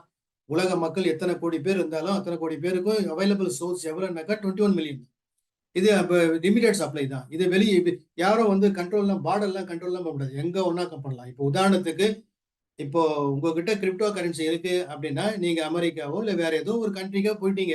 அந்த கண்ட்ரிக்கு போயிட்டு அங்க பணம் வேணும்னா ரொம்ப சிம்பிளுங்க. உங்களுடைய ஏற்கனவே உங்க வேலெட்ல இருக்குன்னா அங்க இருக்கிற ஏடிஎம்ல போய் எங்க வேலெட்டை கொடுத்து அந்த நாட்டு கரன்சிக்கு நீங்க என்ன கிரிப்டோ கரன்சி வச்சிருக்கீங்களோ அந்த கிரிப்டோ கரன்சிக்கு கன்வர்ஷன் அங்கே அமெரிக்கா இருக்கீங்கன்னா உங்ககிட்ட பிட்காயின் இருக்கு, அமெரிக்காவுக்கு போனீங்க, நீங்க உங்க வேலெட்ல இருந்து பிட்காயின் என்ன பண்ணலாம், நீங்க அங்க வித்ட்ரா பண்ணி அந்த நாட்டு கரன்சி டாலருக்கு வித்ட்ரா பண்ணி எக்ஸ்பென்ஸ் செலவு பண்ணலாம். ஈஸியா அங்க போய் பண்ணலாம். அங்க மாத்த வேண்டிய அவசியமே அங்க அது மாதிரியும் பண்ணிக்கலாம். கிரிப்டோ சப்போஸ் உலகத்துல போர் நடக்குது. போர் நடக்கிற சமயத்துல எல்லாத்தையும் விட்டுட்டு வெளியே வந்துட்டா கூட அவங்க ஐயோ போச்சேன்னு பண்ண கிரிப்டோ கரன்சி இருந்தா எந்த கண்ட்ரில போயும் அவங்க வித்ட்ரா பண்ணி அந்த நாட்டு கரன்சிக்கு வித்ட்ரா பண்ணி அவங்க செலவு பண்ணலாம். இதுதான் கம்பேரிங் கரன்சி. இப்ப எதுக்காக கிரிப்டோ வந்தது அப்படின்னு பாத்தீங்கன்னா இது இன்னொரு கம்பாரிசன் பாருங்க. ஏன்னா இந்த பண மதிப்பு எடுக்கிறது, இந்த விலைவாசி உயர்வு இதெல்லாம் கட்டுப்படும். இன்னொன்று பண்ணா இன்ஃபிளேஷன். இன்னொரு ரீசன்ஸ் ஃபார் இன்ஃபிளேஷன் எதனால பார்த்தீங்கன்னா டூப்ளிகேஷன். இப்போ ரூபா நோட்டு உடனே டூப்ளிகேஷன் அடி. எது நல்ல நோட்டு எது கள்ள நோட்டுனே தெரியல. இந்த ரிசர்வ் பேங்க்ல கொடுத்துருந்தாங்க, இவ்வளவு நோட்டு காணவே காணும், எங்க போச்சுனே தெரியல. அப்புறம் கரப்ஷன், இன்னொன்று எக்ஸஸ் கரன்சி அடிக்குது. இப்போ இதெல்லாம் வராம இருக்கணும்னா இப்போ என்ன ஒரு 1947ல நம்ம ₹1 $1 ரெண்டுமே ஈக்குவல் இருந்ததுங்க. ஆனா இப்போ நம்மளுடைய பணத்தோட மதிப்பு இழந்து என்ன ஆகி போச்சுன்னா 1972ல ₹8 தான் ஒரு டாலரே கிடைக்கும், யூஎஸ் டாலர். ஆனா இன்னைக்கு நிலைமை என்னன்னு பாத்தீங்கன்னாக்கா ₹83 கொடுத்தாதான் ஒரு டாலர். நம்மளுடைய இந்திய நாணயம் ₹83 கொடுத்தாதான் ஒரு டாலர் நம்மளால வாங்க முடியும். அப்ப என்ன ஆகுதுன்னா ஒரு நாட் ஓன்லி இந்தியா, இந்த மாதிரி ஒரு கண்ட்ரிக்கும் இன்னொரு கண்ட்ரிக்கும் இந்த பணத்துல வந்து ஒரு ஒரு ஒரு ஒரு ஒரு யூனிஃபார்மிட்டி இல்லாம இருக்கிறதுனால இதெல்லாம் இப்படி இருக்கக்கூடாது. எல்லா உலக அளவுல ஒன் வேர்ல்டு ஒன் கரன்சி அப்படி கொண்டு வரணும் அப்படின்னு கொண்டு வந்த ஒரு கான்செப்ட் தாங்க. கொண்டு வந்தது தான் சட்டோசி நாகோமோட்டோ அப்படின்றது. அதுதாங்க crypto currency, one world one money one currency அப்படின்றது பிட்காயின். இந்த பிட்காயின் எப்போ வந்தது அப்படின்னு பார்த்தாக்கா 2009ல கிரியேட்டட் இன் 2009. இதனுடைய இது டீசென்ட்ரலைஸ்டு. இது டோட்டல் எவ்வளவு சப்ளை அப்படின்னு பார்த்தாக்கா 21 மில்லியன் தான் சப்ளை. இது சரி, ஓகே, அது போட்டோம் கிரிப்டோ. இப்போ கிரிப்டோ இன்வெஸ்ட்மெண்ட்டை பத்தி இன்வெஸ்டர்ஸ் இந்தியாவில் கிரிப்டோ எப்படி இன்வெஸ்ட்மெண்ட் பண்ணிருக்காங்க அப்படின்றத கூகாயின் அப்படின்ற ஒரு எக்ஸ்சேஞ்ச் வந்து ஒரு ரீசெண்டா ஒரு சர்வே எடுத்தாங்க எங்க இந்தியாவில். அப்படி இந்தியாவில் எந்த அளவுக்கு அதை யூஸ் பண்றாங்க அப்படின்னு பாத்தீங்கன்னா கிட்டத்தட்ட டோட்டலா அந்த கிரிப்டோ கரன்சியை பயன்படுத்துறவங்களுடைய ஆல்மோஸ்ட் 40% என்ன ஏஜ்ல இருக்காங்கனாக்கா எல்லாமே 30 வயசு கீழே இருக்கவங்க வந்து இவங்க எல்லாருமே என்ன ப்ரிஃபர் பண்றாங்கனாக்கா கிரிப்டோல இன்வெஸ்ட்மெண்ட் பண்ண ப்ரிஃபர் பண்றாங்க. அப்போ இன்வெஸ்ட் மேக்சிமம் எல்லாருமே பண்ண கிட்டத்தட்ட 115 மில்லியன் பீப்புள் என்ன பண்றாங்கன்னா they are investing crypto for long term gains. அதாவது எப்படி வந்து அந்த காலத்துல எப்படின்னா விவசாயம் மூலமா வருமானம் வரும், இல்ல வேலைக்கு போய் அது மூலமா வருமானம் வரும். அந்த வருமானம் இல்லாம நமக்கு ஏதாவது செகண்ட் வருமானம் வேணுமே அப்படின்றதால அவங்க என்ன பண்ணுவாங்க, ஒரு வீடை கட்டி அந்த வீட்டு மூலமா வாடகை வரும். அந்த வீட்டு மூலமா மாசம் மாசம் அந்த வாடகை வர்றது மட்டும் இல்லாம அந்த வீட்டுடைய மதிப்பு அப்பப்போ கூட்டிட்டே இருக்கும். இல்ல காலியா இடம் வாங்கி போட்டிருப்பாங்க, தேவைப்படும் போது வித்து ஒரு இன்வெஸ்ட்மெண்ட்டா பண்ணியிருப்பாங்க. இதே மாதிரி தான் கோல்டு அந்த காலத்துல. பட் இப்போ மக்கள் என்ன நினைக்க ஆரம்பிச்சாங்க, இப்போ டெக்னாலஜி மாறிட்டே இருக்கு. இப்போ மக்கள் என்ன நினைக்கிறாங்க அப்படின்னா கிட்டத்தட்ட வந்து லாங் டேர்மா இன்வெஸ்ட்மெண்ட் பண்றாங்க கிரிப்டோல இந்தியாவில். அதே மாதிரி 56%, அதாவது ஃபியூச்சர், இதுமே ஃபியூச்சர்ல இதுதான் ஃபைனான்ஸ், எது கிரிப்டோ தான் அப்படின்னு கிட்டத்தட்ட அதுல 56% நம்புறாங்க. 52% invest in crypto to earn passive income. கிட்டத்தட்ட இன்வெஸ்டர்ஸ்ல 115 மில்லியன் பேர் இருக்காங்க, இன்வெஸ்ட்மெண்ட் பண்ணிருக்காங்கன்னா அதுல 52% பேர் என்ன நம்புறாங்க அப்படின்னா, இன்வெஸ்ட் பண்ணி கிரிப்டோவில் இன்வெஸ்ட் பண்ணோம்னா நம்ம அது வந்து எப்படி ஒரு ஒரு ரியல் எஸ்டேட்ல இன்வெஸ்ட்மெண்ட் பண்ணாலோ, இல்ல ஒரு வீடு கட்டி வாடகை விட்டு அது மூலமா மாசம் மாசம் நமக்கு ரெண்டல் இன்கம் வருது இல்லையா, ரெண்டல் இன்கம் எப்படி வருதோ அது மாதிரி கிரிப்டோல இன்வெஸ்ட்மெண்ட் பண்ணி அது மூலமா மாசம் மாசம் நம்ம இன்கம் ஏர்ன் பண்ணலாம். Passive income. ஆக்டிவ் இன்கம்ன்றது நீங்க வேலை செஞ்சாதான். ஆனா பாசிவ் இன்கம் ஒரு டைம்ல நீங்க முடிச்சுட்டு விட்டீங்கன்னா அதுக்கப்புறம் மாசம் மாசம் ரெக்கரிங், எப்படி பேங்க்ல டெபாசிட் பண்ணி வட்டி வாங்குறோம் இல்லையா, அத மாதிரி ரெண்டல் இன்கம் வர மாதிரி கிரிப்டோல இன்வெஸ்ட்மெண்ட் பண்ணா மாசம் மாசம் நம்ம எடுத்துக்கலாம் பாசிவ் இன்கம். அப்படி நம்புறவங்க எத்தனை பர்சன்டேஜ் இருக்குன்னா 52%. இந்த ஸ்டாட்டிஸ்டிக்ஸை இது யார் எடுத்தாங்க அப்படின்னு பார்த்தா KuCoinன்றது இன்டர்நேஷனல் எக்ஸ்சேஞ்ச். அதாவது எக்ஸ்சேஞ்ச்ன்றது where the coins are bought and sold. எந்த இடத்துல எப்படி நமக்கு ஸ்டாக் எக்ஸ்சேஞ்ச் இருக்கு, where the stocks are by bought and sold இருக்குல்ல, அத மாதிரி கிரிப்டோ கரன்சியை வாங்குறது விற்கிறது எங்கன்னா எக்ஸ்சேஞ்ச். அதுல வந்து வேரியஸ் கிட்டத்தட்ட உலக அளவுல மொத்தம் ஒரு 600+ எக்ஸ்சேஞ்சஸ் இருக்கு. அதுல டாப் 10ல இருக்கிற ஒரு எக்ஸ்சேஞ்ச் எது அப்படின்னு பாத்தீங்கன்னா KuCoin. அந்த எக்ஸ்சேஞ்ச் தான் இந்தியாவில் இந்த மாதிரி ஒரு ஸ்டாட்டிஸ்டிக்ஸை எடுத்து கொடுத்துருக்காங்க. அடுத்தது பாருங்க, இந்த கிரிப்டோ கரன்சியை வந்து இன்வெஸ்டர்ஸ் எவ்வளவு பேர் இருக்காங்க, உலக அளவுல யார் அதிகமா இன்வெஸ்ட்மெண்ட் பண்றாங்க அப்படின்னு பாத்தீங்கன்னா நம்ம ஆளுங்க தான். இந்தியா தான் கிட்டத்தட்ட மேக்சிமம் ஃபர்ஸ்ட் லைன்ல 157.6 மில்லியன் பீப்புள் வந்து they have invested money into crypto. இப்போ நம்ம வந்து பிளாக் செயினை பத்தி, கிரிப்டோவை பத்தி பேசும்போது கூடவே நம்ம பிளாக் செயினை பத்தி பேசுறது கண்டிப்பா பேசி ஆகணும். என்ன காரணம் அப்படின்னா இந்த கிரிப்டோன்றது ஒரு பினான்சியல் இன்ஸ்ட்ருமெண்ட். இந்த பினான்சியல் இன்ஸ்ட்ருமெண்ட்ன்றதால அதுல எந்த ஒரு வில்லங்கும் வரக்கூடாது, நாளைக்கு எந்த பிரச்சனையும் ஆகக்கூடாது, அதுல சேஃப்டி செக்யூரிட்டி எல்லாமே இருக்கணும் அப்படின்றதுக்காக அதுக்கு பயன்படுத்துற ஒரு டெக்னாலஜிக்கு பேரு தாங்க பிளாக் செயின் டெக்னாலஜி. இந்த பிளாக் செயின் டெக்னாலஜி அப்படின்றது என்ன அப்படின்னு பார்த்தீங்கன்னா, அது வந்து block chain is a decentralized and transparent digital ledger that securely records transactions across multiple computers, ensuring immutability and trust. But இவ்வளவுதான் வேணாம். பிளாக் செயின் என்ன அர்த்தம் போது நம்ம நட்ஸ் எல்லாம் நான் உங்களுக்கு ஒரு சின்ன ஒரு ஸ்டோரி மூலமா உங்களுக்கு நான் புரிய வைக்க பார்க்கிறேன். இப்போ உதாரணத்துக்கு நீங்க பேங்க்ல நீங்க பணம் டெபாசிட் பண்ணிருக்கீங்க. இப்போ நீங்க உங்க பணம் பேங்க்ல இருக்குன்னா எவ்வளவு பணம் இருக்கு, எப்பப்போ நீங்க என்ன டெபாசிட் பண்ணீங்க, எப்பெல்லாம் வித்ட்ரா பண்ணீங்க அப்படின்னு நீங்க தெரிஞ்சுக்கணும் அப்படின்னா உங்ககிட்ட ஒரு பாஸ்புக் என்ட்ரி இருக்கும். நல்லா தெரியும். மேனுவலா இருக்கும்போதே உங்களுக்கு பாஸ்புக்ல என்ட்ரி போட்டு கொடுப்பாங்க, பாஸ்புக்ல நீங்க பாத்துக்கலாம். அப்போ என்னன்னா உங்களுக்குன்னு ஒரு லெட்ஜர் இருக்கும். எங்க பேங்க்ல உங்க அக்கௌண்ட்டுக்கு ஒரு லெட்ஜர் இருக்கு. அதுல உங்களுடைய வரவு, உங்களுடைய பணம், ரிசிப்ட், பேமெண்ட் எல்லாமே அங்கதான் ரெக்கார்ட் ஆகும்.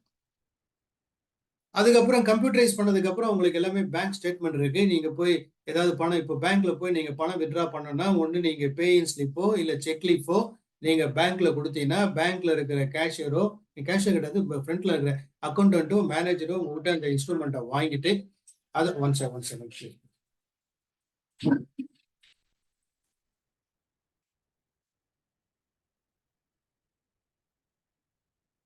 சாரி. ஸோ பேங்க்ல அவர் என்ன பண்ணுவார்னா அந்த வாங்கி அந்த இன்ஸ்ட்ருமெண்ட்டை பார்த்து அது இந்த பேங்க்ல இஷ்யூ பண்ண காசோலை தானா,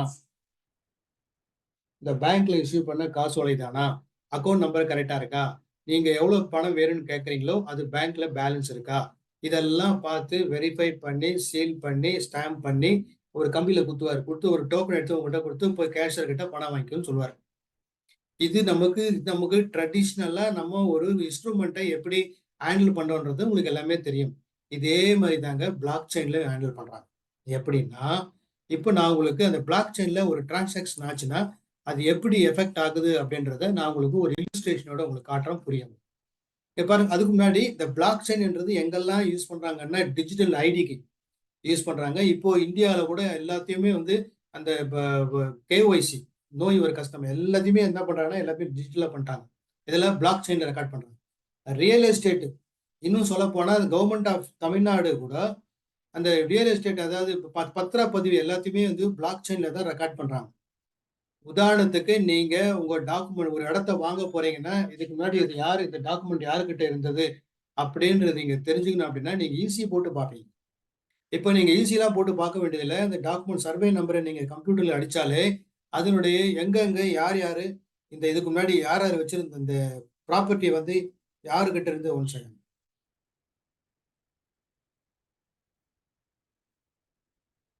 இந்த ப்ராப்பர்ட்டி வந்து யாருக்கிட்ட இருந்தது எங்கேருந்து வந்து எப்படின்றது எல்லாமே டீட்டெயிலாக நீங்கள் கம்ப்யூட்டர்லேயே பார்த்துலாம். ஏன்னா அது பிளாக் செயின்ல ஸ்டோராக இருக்குது. இன்னும் சொல்ல போனால் பிளாக் செயின்ல ஸ்டோர் ஆயிட்டதால அதை வந்து டெலீட் பண்ணுறதோ எடிட் பண்ணுறதோ எதுவுமே பண்ண முடியாதுங்க. அந்த அளவுக்கு சேஃப்டி அண்ட் செக்யூரிட்டி. அதே மாதிரி பேங்கிங் ஆப்ரேஷன் நீங்களே பார்ப்பீங்க. இப்போ கூட ரீசெண்டாக ஒரு பேங்க்ல ஒரு ஃபண்டை நான் ட்ரான்ஸ்ஃபர் பண்ணுறேன். பேங்க் எனக்கு ஒரு எஸ்எம்எஸ் அனுப்புகிறான். இந்த ஃபண்டு உங்கள் அக்கௌண்ட் உங்களுடைய யாருக்கு நீங்கள் ட்ரான்ஸ்ஃபர் பண்ணால் அவங்களுக்கு போயிருக்கலாம், போகாமே இருக்கலாம். இருந்தாலும் நீங்கள் அவங்களை வெரிஃபை பண்ணீங்க. இன்கேஸ் வரலன்னா உங்க அக்கௌண்ட்டுக்கு ஒரு 3 to 4 ஒர்க்கிங் டேஸ்ல உங்க அக்கௌண்ட்டுக்கு மறுபடியும் வந்துடும் அப்படின்னு சொல்றாங்க. பட் அங்க டிரான்ஸ்பரன்சி இருக்கான்னா பேங்கிங்ல வந்து அது என்ன நடக்குதுன்னு ஒன்று சமயத்துல வந்து ஏதோ ஒரு ப்ராப்ளம் வருது. ஆனா பிளாக் செயின் மூலமா பண்ணிட்டாங்க அது மாதிரி ப்ராப்ளம் வர்றதுக்கு வாய்ப்பே கிடையாதுங்க. அதுவும் யாரும் நடுவில் ஹேக்கும் பண்ண முடியாது. பேமெண்ட் டிரான்ஸ்ஃபரும் அந்த மாதிரி பிளாக் செயின்ல தான் வருது. அந்த மாதிரி வேரியஸ் எல்லாமே எல்லா even even hospital health care, internet of things, election. இது வரைக்கும் நம்ம எலெக்ஷன்ல ஓட்டு போறது நம்ம வந்து பூத்துக்கு போய் தான் ஓட்டு போட்டோம். அடுத்த எலெக்ஷன் விட்டுறங்க. அதுக்கு அடுத்த எலெக்ஷன்ல கண்டிப்பா பிளாக் செயின்ல வரதுக்கு வாய்ப்பு இருக்குங்க. நீங்க எங்கேயும் போக தேவையில்ல. பாருங்க, எங்கேயும் போகாம நீங்க ஒரு பிளாக் செயின்ல எல்லாத்தையும் பண்ணிட்டோம்னா உங்களுடைய ஆதார் கார்டு எல்லாமே இப்ப எல்லாமே வந்து அப்டேட் பண்ணியாச்சு. ஸோ ஆதார் கார்டு வீட்டுல இருந்தபடியே நீங்க யாருக்கு ஓட்டு பண்ணுமோ நீங்க ஆன்லைன்ல ஓட்டு போடலாம். இதனால கண்ட்ரிக்கு எத்தனை லட்சம் கோடி செலவு வந்து மிச்சமாகும் பாருங்க கண்ட்ரிக்கு. ஏன்னா because of the blockchain. இதுல வந்து ஃப்ராடே பண்ண முடியாதுங்க.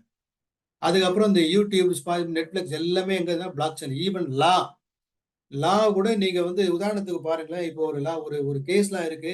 இந்த கேஸ் லா வந்து இதுக்கு முன்னாடி இந்த பர்டிகுலர் சம்பந்தப்பட்ட விஷயத்துக்கு இதுக்கு முன்னாடி யாரு என்ன தீர்ப்பு கூறியிருப்பாங்க அப்படின்றது பலதரப்பட்ட புக்கு மற்றவங்க ரெஃபர் பண்ணி தான் பார்க்கணும். இதெல்லாம் அப்படிலாம் கிடையாதுங்க.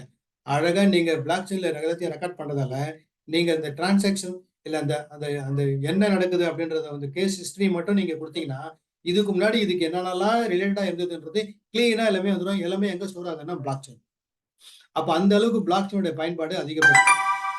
இப்போ நான் மறுபடியும் உங்களுக்கு வந்து எப்படி வந்து ஒரு பேங்க் சினாரியோவில் பேங்க்ல நம்ம பணத்தை டெபாசிட் பண்றோம், வித்ட்ரா பண்றோம், அந்த டிரான்சாக்ஷன் எப்படி நடக்குதுன்றது நீங்க பிசிக்கலா பார்த்துருப்பீங்க.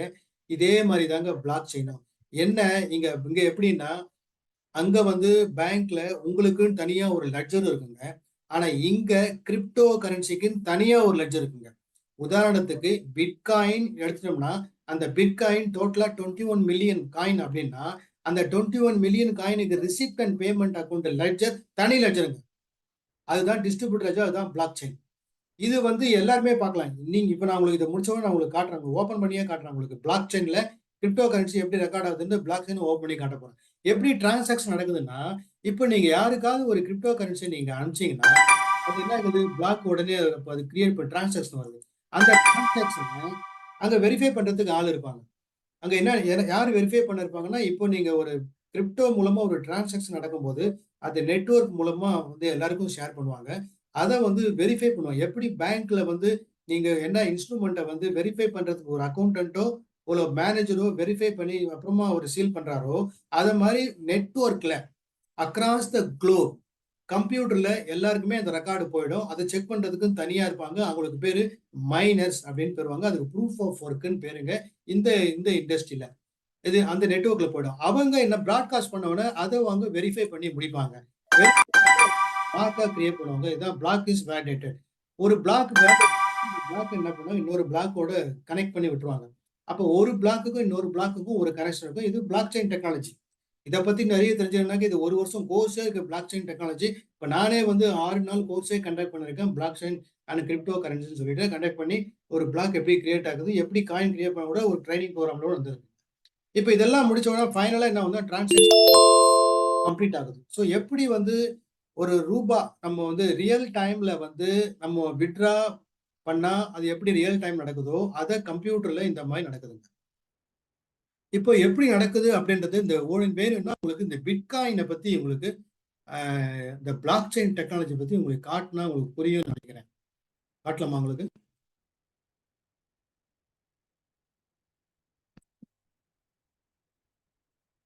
ஸ்கிரீன் தெரியுதா உங்களுக்கு? வேற ஹெல்ப் ஷேர் பண்ணுங்க. ஆகலை சார், ஷேர் ஆகலை இன்னும்.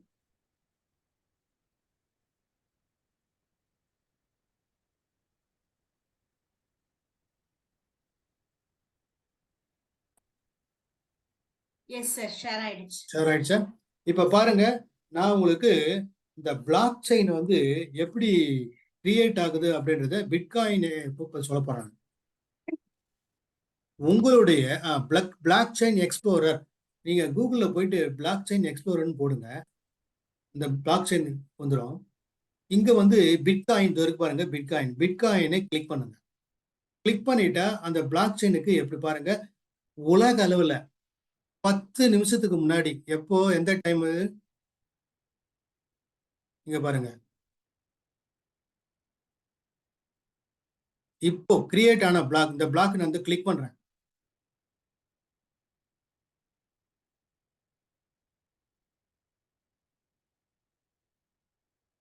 இதுதான் கடைசியா கிரியேட் ஆன பிளாக், என்னன்னா பிட்காயின். முதல் இப்ப இதனுடைய ரேட் எவ்வளவு பாத்தீங்கன்னாக்கா 42,350. இப்ப இந்த ஃபர்ஸ்ட் பிளாக் ஓபன் ஆயிடுச்சு பாருங்க. இந்த ஃபர்ஸ்ட் பிளாக் எத்தனை மணிக்கு கிரியேட் ஆச்சு அப்படின்னா, இப்போங்க எத்தனை மணிக்குன்னு பாருங்க, 8:06. இப்போ மணி 8:13. 8:06க்கு கிரியேட் ஆன அந்த டிரான்சாக்ஷனை நான் உங்களுக்கு ஓபன் பண்ணி காட்டுறேன். இதுல இதான் இந்த டிரான்சாக்ஷனை பத்தி. எத்தனாவது பிளாக் அப்படின்னா கிட்டத்தட்ட 8,21,628 பிளாக். அப்போ இந்த பிளாக்கை பத்தி இந்த இதுல என்ன இருக்கு, இது ஆஷ், இதெல்லாம் இது கெப்பாசிட்டி, இதெல்லாம் வந்து டெக்னாலஜி. இதுல கன்ஃபர்மேஷன் ஒன்று ஆயிருக்கு. இது என்னன்றது, ஃபீஸ் ரேஞ்சு எவ்வளவு கொடுக்குறாங்க. இந்த ஒரு பிளாக்கை கிரியேட் பண்றதுக்கு 6.25 அப்படின்றது 6.25 பிட்காயின் கொடுப்பாங்க இந்த டிரான்சாக்ஷன் பண்றதுக்கு, ஒரு பிளாக்கை கிரியேட் பண்ண. சரி, முதல்ல ஃபர்ஸ்ட் பிளாக் எப்போ கிரியேட் பண்ணாங்கன்னு தெரிஞ்சுக்க விருப்பப்பட்டீங்கன்னா, நீங்க இங்க சர்ச்ல போயிட்டு 1ன்னு டைப் பண்ணுங்க. டைப் பண்ணி என்டர் பிரஸ் பண்ணீங்கன்னா, இங்க பாருங்க, இங்க பிட்காயின் கிளிக் பண்ணீங்கன்னா ஃபர்ஸ்ட் பிளாக் எப்போ கிரியேட் ஆச்சு அப்படின்னா, இங்க இருக்கு பாருங்க, ஜனவரி 9, 2009, 8:24 ஃபர்ஸ்ட் பிளாக் கிரியேட் ஆச்சு. நான் என்னுடைய லேப்டாப்ல இருந்து இன்டர்நேஷனல், உலக அளவுல, வேர்ல்டு லெவல்ல பிட்காயின் டிரான்சாக்ஷனை நான் உட்கார்ந்த இடத்துல இருந்து என்னுடைய லேப்டாப்ல பாக்குற மாதிரி நீங்களும் உங்க லேப்டாப்லயோ உங்க மொபைல்லயோ பிளாக் செயின் எக்ஸ்ப்ளோரர் அப்படின்னு போட்டீங்கன்னா, அதுல பிட்காயினை சூஸ் பண்ணீங்கன்னா, இப்போ கரண்டா எத்தனாவது ரெக்கார்டு கிரியேட் ஆயிருக்குன்றதும் பார்க்கலாம். இதுல ஃபர்ஸ்ட் ரெக்கார்டு எப்போ கிரியேட் ஆச்சுன்றதும் பார்க்கலாம். அந்த அளவுக்கு இது டிரான்ஸ்பரண்ட். அப்போ இந்த காப்பியை யாராவது மால் பிராக்டிஸ் பண்ண முடியுமா? முடியாது. இல்ல யாராவது டெலிட் பண்ணிட்டாக்கா அப்புறம் போயிடுமான்னா போகாது. ஏன்னா இந்த மாதிரி காப்பி எல்லா இடத்துலயும் இருக்கும். அப்போ அங்க வந்து இது யாரும் ஒன்றும் இதை அப்போ ஒரு காப்பியை மாத்தணும் அப்படின்னா எத்தனை காப்பி தான் போய் மாத்த முடியும்? மாத்தவே முடியாது. அப்போ அந்த அளவுக்கு டிரான்ஸ்பரண்டாவும் இருக்கு. இன்னொன்று, இதுல போய் நீங்க எடிட்டோ அதெல்லாம் எதுவும் பண்றதுக்கு வாய்ப்பே இல்லை. அந்த அளவுக்கு இது வந்து டிரான்ஸ்பரன்சி இருக்கு. நீங்க பாத்துக்கலாம் எல்லாமே. அதுதான் உங்களுக்கு கண்கூட நான் உங்களுக்கு இதை காட்டுறேன். இப்ப மறுபடியும் நம்ம வந்து ப்ரோக்ராமுக்குள்ள போயிடும்.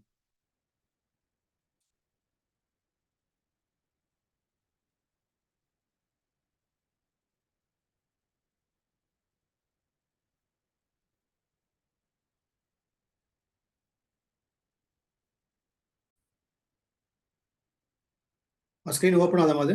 இல்ல சார்.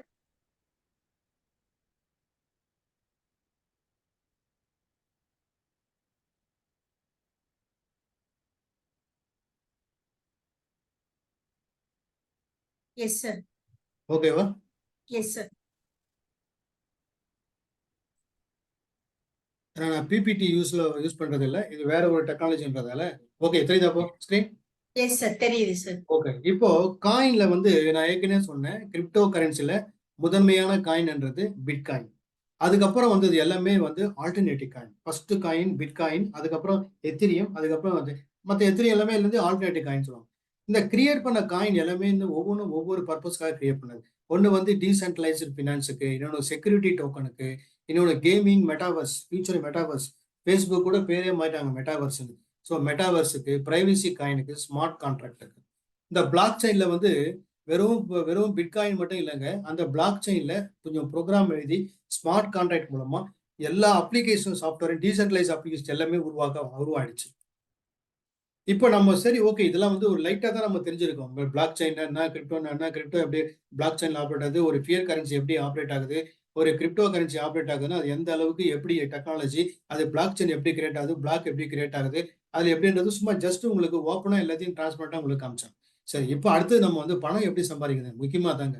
பட் நமக்கு டெக்னாலஜி ஓரளவுக்கு தெரிஞ்சா போதும். நமக்கு அப்ஜெக்டிவ் என்ன, நமக்கு கிரிப்டோ மூலமா எப்படி நம்ம பணம் சம்பாதிக்கிறது. அப்போ எப்படி பணம் ஏற்கனவே நான் சொல்லிட்டேன். அப்போ முதல்ல வந்த காயின் பிட்காயின் 2009ல, அதுக்கப்புறம் வந்த காயின் தாங்க 2015ல எத்தீரியம். பட் பிட்காயின் பொறுத்த வரைக்கும் it is king of crypto world. Ethereum பொறுத்த வரைக்கும் it is a king of blockchain. But பெல்டெக்ஸை பொறுத்த வரைக்கும் பெல்டெக்ஸ் புதுசா வந்த காயின் தாங்க 2018. எதுக்கு நான் பெல்டெக்ஸ் அப்படின்ற காயினை பத்தி சொல்றேன்னா அது கிங் ஆஃப் பிரைவசி. இப்போ இந்த ஃபர்ஸ்ட் வந்து முதல்ல வந்த காயின் தான் பிட்காயின். அதுக்கப்புறம் வந்த காயின் தான் வந்து எத்திரியம். அதுக்கப்புறம் நிறைய காயின் வந்துச்சு. மோர் தென் 20,000 காயின் வந்துச்சு. அதுல ஒரு காயின் பெல்டெக்ஸ் தான் நான் சூஸ் பண்ணியிருக்கேன். ஏன்னா இந்த காயினை வந்து நான் 3 வருஷமா நான் யூஸ் பண்ணி அது மூலமா நான் வந்து பணம் பண்ணிட்டு இருக்கிறதுனால அதை பத்தி நான் வந்து நிறைய புரிதல் எடுத்துக்கிறதால அது தெரிஞ்சுன்றதால அந்த காயினை பத்தி நான் உங்களுக்கு சொல்றேன். நீங்க மொத்தம் எத்தனை காயின் என்னென்னலாம் இருக்கு அப்படின்னு தெரிஞ்சுக்கணும்னா இங்க காயின் மார்க்கெட் கேப் அப்படின்ற இந்த வெப்சைட்டை நோட் பண்ணிங்க. நோட் பண்ணிட்டு நீங்க காயின் மார்க்கெட் கேப்னு போயிட்டு உள்ள போய் பார்த்தீங்கன்னா அதுல ஃபர்ஸ்ட் எடுத்த உடனே பிட்காயின் வரும், அப்புறம் எத்தீரியம் வரும், அதுக்கப்புறம் எல்லா காயினும் வரும். கிட்டத்தட்ட நீங்க இந்த காயின் மார்க்கெட் கேப்ல வந்து என்ன காயின் மார்க்கெட்ல இருக்குன்றது எல்லாமே லிஸ்டிங் எப்படி ஸ்டாக் எக்ஸ்சேஞ்சில் ஷேர்ல வந்து எப்படி லிஸ்டிங் இருக்கோ அது மாதிரி எல்லாமே முக்கியமான காயின் எல்லாமே லெஜிட்டிமேரியான காயின் எல்லாமே வந்து லிஸ்டிங் எங்க இருக்குன்னா காயின் மார்க்கெட் கேப்ல வந்து நீங்க தெளிவா பார்த்துக்கலாம். இதை பத்தி தெரிஞ்சுக்கிறதுக்கு We are Beldex, and what we do is relentless, ensuring privacy and this is. இந்த பெல்டெக்ஸ்ன்ற காயின் எப்போ வந்தது அப்படின்னு பார்த்தீங்கன்னாக்கா 2018ல வந்த காயினுங்க. இது ப்ரொமோட்டர் யாருன்னு பார்த்தீங்கன்னாக்கா ஜிசிசி ஹப். இது கண்ட்ரி எந்த கண்ட்ரினாக்கா ஹாங்காங் கண்ட்ரி. இந்த பெல்டெக்ஸ் மொத்தம் டோட்டல் காயின் எவ்வளவு பார்த்தீங்கன்னாக்கா 9.9 பில்லியன் காயின். எப்படி கிரிப்டோ பிட்காயின் வந்து 21 பில்லியனோ பட் அது மாதிரி இது எத்தனை அப்படின்னாக்கா 990 மில்லியன் வச்சுங்க. அப்போ 9.9 பில்லியன் காயின் ஆகும். ரவுண்டா பண்ணா 1000 கோடின்னு வச்சுங்க நம்ம இதுல. ஸோ இந்த பெல்டெக்ஸ் காயினை ஏன் பயன்படுத்தணும், அதுல என்ன அப்படி ஒரு சிறப்பு அம்சம் 20,000 காயின் இருக்குன்னு சொல்றீங்க. ஒய் ஸ்பெசிபிக்கா பெல்டெக்ஸ் அப்படின்னு சொன்னோம்னா பெல்டெக்ஸ்ல வந்து நிறைய ப்ராஜெக்ட் அதாவது பிட்காயின் பார்த்தீங்கன்னா பிட்காயின் வந்து ஒரு ஃபினான்ஸ் காயின் தான். எத்தீரியம் காயின் பார்த்தா எத்தீரியம் ப்ரோக்ராமிங் எல்லாம் இருக்கலாம். பட் அதே நிறைய ஃபீச்சர்ஸ் உள்ளடக்குது. இதுல வந்து ப்ராஜெக்ட் இருக்கு. வெறும் காயின் வந்து வெறும் ஒரு கிரிப்டோ ஒரு டோக்கனா மட்டும் இல்லாம இதுல நிறைய ப்ராஜெக்ட் இருக்குங்க. அதுல மேஜரா ஒரு 4 ப்ராஜெக்ட் இருக்குங்க. ஒன்று வந்து பிசாட்.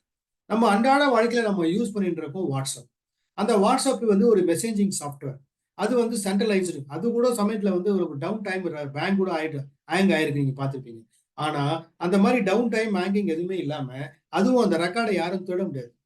இப்ப நீங்க ஒன்றும் பாருங்களேன், நீங்க வாட்ஸ்அப்ல ஏதாவது ஒரு கான்வர்சேஷன் நீங்க பண்ணுவீங்க ஏதோ ஒரு ப்ராடக்ட்டை பத்தி. திடீர்னு நீங்க ஃபேஸ்புக்கோ கூகுளே போனா நீங்க எந்த ப்ராடக்ட்டை பத்தி நீங்க டிஸ்கஸ் பண்ணீங்களோ அந்த ப்ராடக்ட்டை பத்திய இன்ஃபர்மேஷன் உங்களுக்கு வந்துட்டே இருக்கும். இதுல இருந்து என்ன தெரியுதுன்னா நீங்க வந்து வாட்ஸ்அப்ல நீங்க என்ன யூஸ் பண்ணாலும் மெசேஜ் என்ன பண்ணாலும் somebody is watching. சோசியல் மீடியான்னு எடுத்துக்கிட்டாலே அதுல பிரைவேசி கிடையாது. நீங்க பாருங்க, ஃபேஸ்புக்கா இருக்கட்டும், ட்விட்டரா இருக்கட்டும், எதுல போய் நீங்க அக்கௌண்ட் ஓபன் பண்ணாலும் உங்களுடைய டீடைல்ஸ், பர்சனல் டீடைல்ஸ் எல்லாமே கேட்டிருக்காங்க. எங்கேயுமே உங்ககிட்ட ஃபீஸை வாங்கிட்டு கொடுக்கல, எல்லாமே ஃப்ரீ தான். அப்போ அவங்களுக்கு நீங்க ஃப்ரீயா கொடுக்குறீங்க. ஆனா அவங்களுக்கு என்ன, உங்க டேட்டா பேஸ் அவங்களுக்கு வேல்யூ. அப்போ உங்க டேட்டா பேஸ் எல்லாம் அவங்களுக்கு தெரியும். அவங்க என்ன பண்ணுவாங்கன்னாக்கா அவங்களுக்கு இந்த டேட்டா பேஸை வச்சு யார் எந்த ப்ராடக்ட்டுக்கு நீங்க எதிர்பார்க்குறீங்களோ அந்த ப்ராடக்ட்டுக்கு இந்த டேட்டா பேஸை அவங்களுடைய அட்வர்டைஸ்மெண்ட்டுக்கு அவங்க அட்வர்டைஸ்மெண்ட்டு வரும். நீங்க ஃபேஸ்புக்ல போய் ஏதாவது ஒரு பர்டிகுலர் ப்ராடக்ட்டை பத்தி நீங்க சூஸ் பண்ணிட்டீங்கன்னு வச்சுங்க, தொடர்ந்து ஃபேஸ்புக்ல அது சம்பந்தப்பட்ட உங்களுக்கு பாப்அப் வந்துட்டே இருக்கும். ஈவன் கூகுள்ல கூட. என்ன காரணம் அப்படின்னா நீங்க என்ன பண்றது, somebody is watching. ஆனா இந்த பிசாட் அப்படின்ற டீசென்ட்ரலைஸ்டு அப்ளிகேஷன் மெசேஜிங் சாஃப்ட்வேர்ல பாத்தீங்கன்னா நீங்க என்ன மெசேஜ் அனுப்பிச்சாலும் யாருக்கும் தெரியாது. எல்லாமே இது வந்து டீசென்ட்ரலைஸ்டு அப்ளிகேஷன் சாஃப்ட்வேர், பிரைவேசி. அதுக்கப்புறம் பெல்நெட்னு ஒன்று இருக்கு. அது என்ன அப்படி ஃபீச்சர்ஸ் பார்த்தீங்கன்னா விபிஎன், அதாவது வெர்ச்சுவல் பிரைவேட் நெட்வொர்க் இருக்கு. இப்போ விர்ச்சுவல் பிரைவேட் நெட்வொர்க் நம்ம வந்து என்ன நம்ம அது வந்து இன்டர்நெட்ல யூஸ் பண்ற ஒரு டெக்னாலஜி. இது வந்து அது சென்ட்ரலைஸ்டா இருக்கிறது.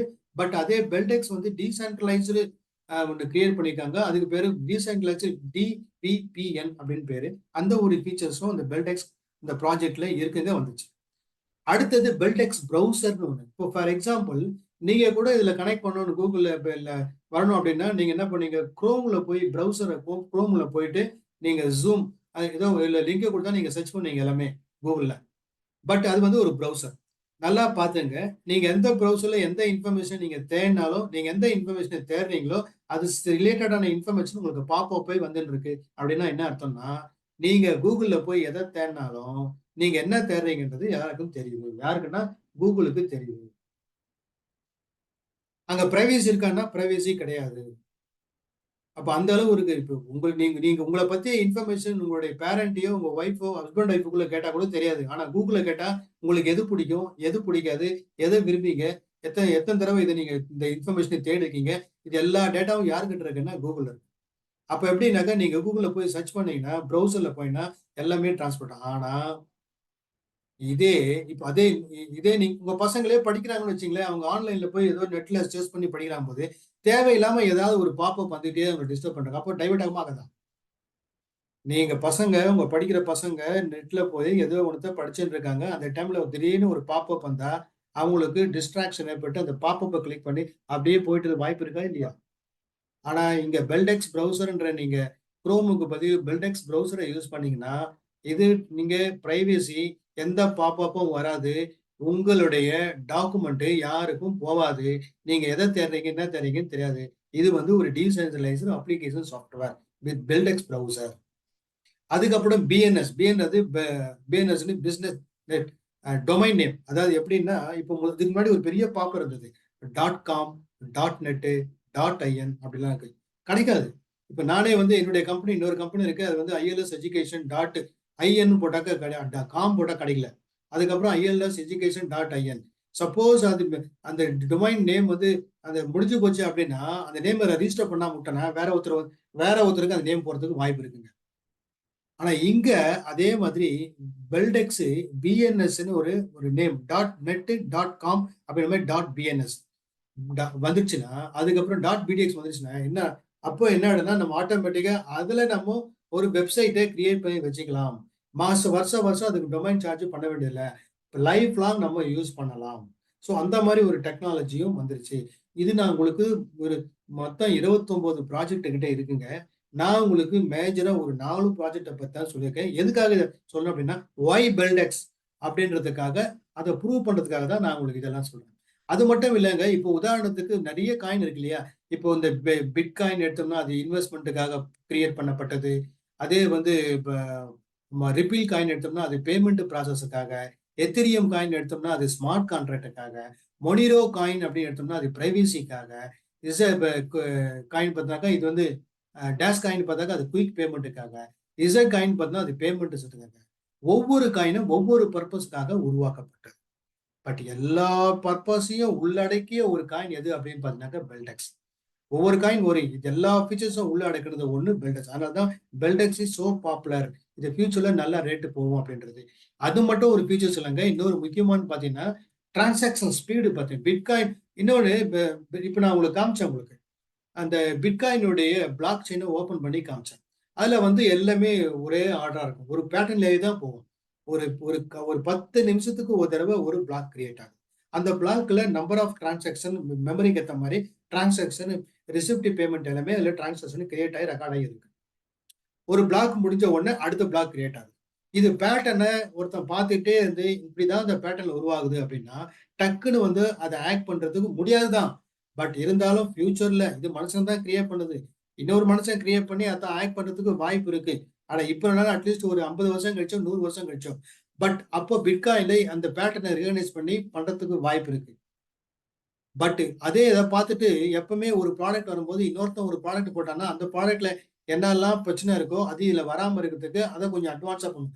அந்த மாதிரி ஒரு மொனிரோ காயின் என்ன பண்றாங்கன்னா இந்த பிளாக்கை வந்து ஒன்று ஒன்று அந்த அந்த எந்த மாதிரி ஆர்டர்ல ரெடி ஆகிட்டு இருக்கோ அதை ஓப்பனாக தெரியக்கூடாதுன்னு அது வேற மாதிரி ஒரு அல்காரிதம் செட் பண்ணி ஒரு மிக்ஸ் பண்ணி ஜிக்ஸாக்கா மாற்றி மாற்றி இப்போ 1 லட்சம் இப்போ பார்த்தீங்கன்னா பிளாக் செயின் வந்து 8 lakhs அண்ட் சம்திங் 1, அப்புறம் 8 lakhs 2, அப்புறம் 3 அப்படியே சீரியலாக போகும். ஆனால் இங்கே முடிவு என்ன பண்ணிட்டேன், சீரியலாக போகாம 1 லட்சத்துல ஸ்டார்ட் ஆகும், டக்குன்னு பார்த்தா 10 லட்சத்துல ஸ்டார்ட் ஆகும். இப்படி மாறி மாறி வரும்போது அந்த பேட்டர்னை ரெகனைஸ் பண்ண முடியாது, ஏன்னா ஆக்ட் பண்ணக்கூடாதுன்றதுக்காக. ஆனா பெல்டெக்ஸ் 100 வருஷம் கழிச்சும் யாரும் ஆக்ட் பண்ண முடியாம இருக்கணும் அப்படின்றதுக்காக பெல்டெக்ஸ் என்ன பண்ணிருக்காங்கன்னா, அதை இங்கிருந்து வெளியே காயின் வந்து அவுட் ஆகும், டிரான்சாக்ஷன் அவுட் ஆகும்போது அந்த டிரான்சாக்ஷன் டிஃப்ரெண்டா பிரிச்சுட்டு அது போய் சென்டர் கிட்ட போகும்போது ஒன்னா அசம்பிள் ஆகி போயிடும். அப்ப என்ன ஆகுது அப்படின்னா இதை நடுவுல கண்டுபிடிக்கவே முடியாது. அந்த அளவுக்கு இது ஒரு டெக்னாலஜி ஃபியூச்சர்ல.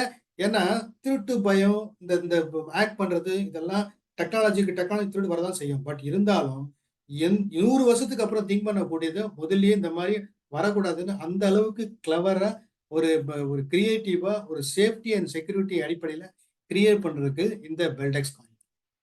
அப்புறம் இந்த டிரான்சாக்ஷன் ஸ்பீடு இருக்கு பாருங்க. இப்போ நீங்க ஒரு ஹோட்டல் போறீங்க, சாப்பிட்றீங்க, கார்டு கொடுக்குறீங்க, கார்டை கொடுத்து ஸ்வைப் பண்ணி எடுத்த உடனே ரொம்ப நேரம் டிரான்சாக்ஷன் அப்படியே போய் தான் உங்களுக்கு வெறுப்பாயிடும். பட் இங்க பாத்தீங்கன்னா பிட்காயினுடைய டிரான்சாக்ஷன் பர் செகண்ட் எவ்வளவுனாக்கா 5-7. எத்தனை போர்டுனா கிட்டத்தட்ட 10 நிமிஷத்துக்கு ஒரு பிளாக் கிரியேட் ஆகுது நான் சொல்லியிருந்தேன், 600 செகண்ட்ஸ். பட் ஒவ்வொன்றும் 15 இங்க டிரான்சாக்ஷன் பர் செகண்ட் வந்து 15 56 இவ்வளவு வருது. இங்க பாருங்க பெல்டெக்ஸ் டிரான்சாக்ஷன் பர் செகண்டுக்கு எவ்வளவுன்னா 10,000 டிரான்சாக்ஷன் நடக்குது. பிளாக் எப்படி கிரியேட் ஆகுதுன்னா பிட்காயின் 10 நிமிஷத்துக்கு ஒரு பிளாக் கிரியேட் காமிச்சேன் உங்களுக்கு. பிளாக் கிரியேட் ஆனது 10 நிமிஷம் முன்னாடி என்ன பிளாக் கிரியேட் ஆச்சு உங்களுக்கு ஓப்பனா காமிச்சேன். பட் இங்க பிளாக் எப்படி கிரியேட் ஆகுதுன்னா 30 செகண்ட் வருது. சரி, இதுக்கு எப்படி இங்க பாக்குறது அப்படின்னா, இப்ப நான் உங்களுக்கு எப்படி பிளாக் செயின் எக்ஸ்ப்ளோரர் அப்படின்னு போட்டு பிட்காயினை சூஸ் பண்ணி பாத்தீங்க இல்லையா, அதே மாதிரி நீங்க என்ன பண்ணுங்க, இது முடிச்ச உடனே நீங்களே உள்ள போயிட்டு blockchain Beldex blockchain explorer note பண்ணீங்க. பெல்டெக்ஸ் பிளாக் செயின் எக்ஸ்ப்ளோரர் அப்படின்னு கூகுள்ல போட்டு சர்ச் பண்ணீங்கன்னா ஃபைல் வரும். அதுல பாத்தீங்கன்னா 30 செகண்டுக்கு ஒரு பிளாக் கிரியேட் ஆகுது, நீங்க கண் கூட பாக்கலீங்க. நான் எல்லாமே ப்ரூஃபோட தான் உங்களுக்கு காட்டுறேன், தியரிட்டிக்கலா சொல்ல காட்டுறேன். இப்போ இன்னைக்கு மார்க்கெட்ல என்ன ரேட் அப்படின்னு பார்த்தா பிட்காயின் வந்து பழைய ரேட் வந்து இன்னைக்கு ரேட் வந்து 34 லட்சம். அப்போ ஒவ்வொன்று இன்னைக்கு பெல்டெக்ஸ் உடைய ரேட் எவ்வளவு அப்படின்னு பார்த்தாக்கா $4.40 இன்னொரு இருக்கு. பட் இதுல பிளாக் செயின் பாருங்க, இந்த ஃபீச்சர்ஸ் உள்ள இந்த காயின்ல இந்த ரேட் இருக்கும்போது இது ரொம்ப காயினா இருக்கு. நல்லா ஞாபகம் வச்சுங்க, எப்பவுமே கிரிப்டோ கரன்சியை பொறுத்த வரைக்கும் சிங்கிள் டிஜிட்ல இருக்கிற காயினை நீங்க நீங்க எடுத்து அதை நீங்க இன்வெஸ்ட்மெண்ட் பண்ண ஆரம்பிச்சீங்கன்னா ஃபியூச்சர்ல அதுக்கு மாசம் ரிட்டர்ன் மட்டும் கிடைக்கிறது இல்லாம ஃபியூச்சர்ல நல்ல அப்ரிசியேஷன் கிடைக்கும் போது நல்லா உங்களுக்கு பெரிய லெவல்ல உங்களுக்கு பணம் பண்ணலாம். இப்போ பெல்டெக்ஸ்ல இன்வெஸ்ட்மெண்ட் பண்ணலாம் அப்படின்னா நீங்க எவ்வளவு பண்ணலாம் அப்படின்னா அது உங்களுக்கு சொல்றேன், எவ்வளவு காயின் பண்ணலாம், மினிமம் எவ்வளவு காயின், மேக்ஸிமம் எவ்வளவு பண்ணலாம். மினிமம் வந்து 5,000 காயின் நீங்க பண்ணலாம். ஒரு காயினோட விலை எவ்வளவுனாக்கா $4. அப்ப $4 இன்ட்டு 5,000 எப்படின்னு பண்ணாங்க 20,000 மினிமம் இன்வெஸ்ட்மெண்ட் தான். மினிமம் இன்வெஸ்ட்மெண்ட் நான் ஒன் செகண்ட்.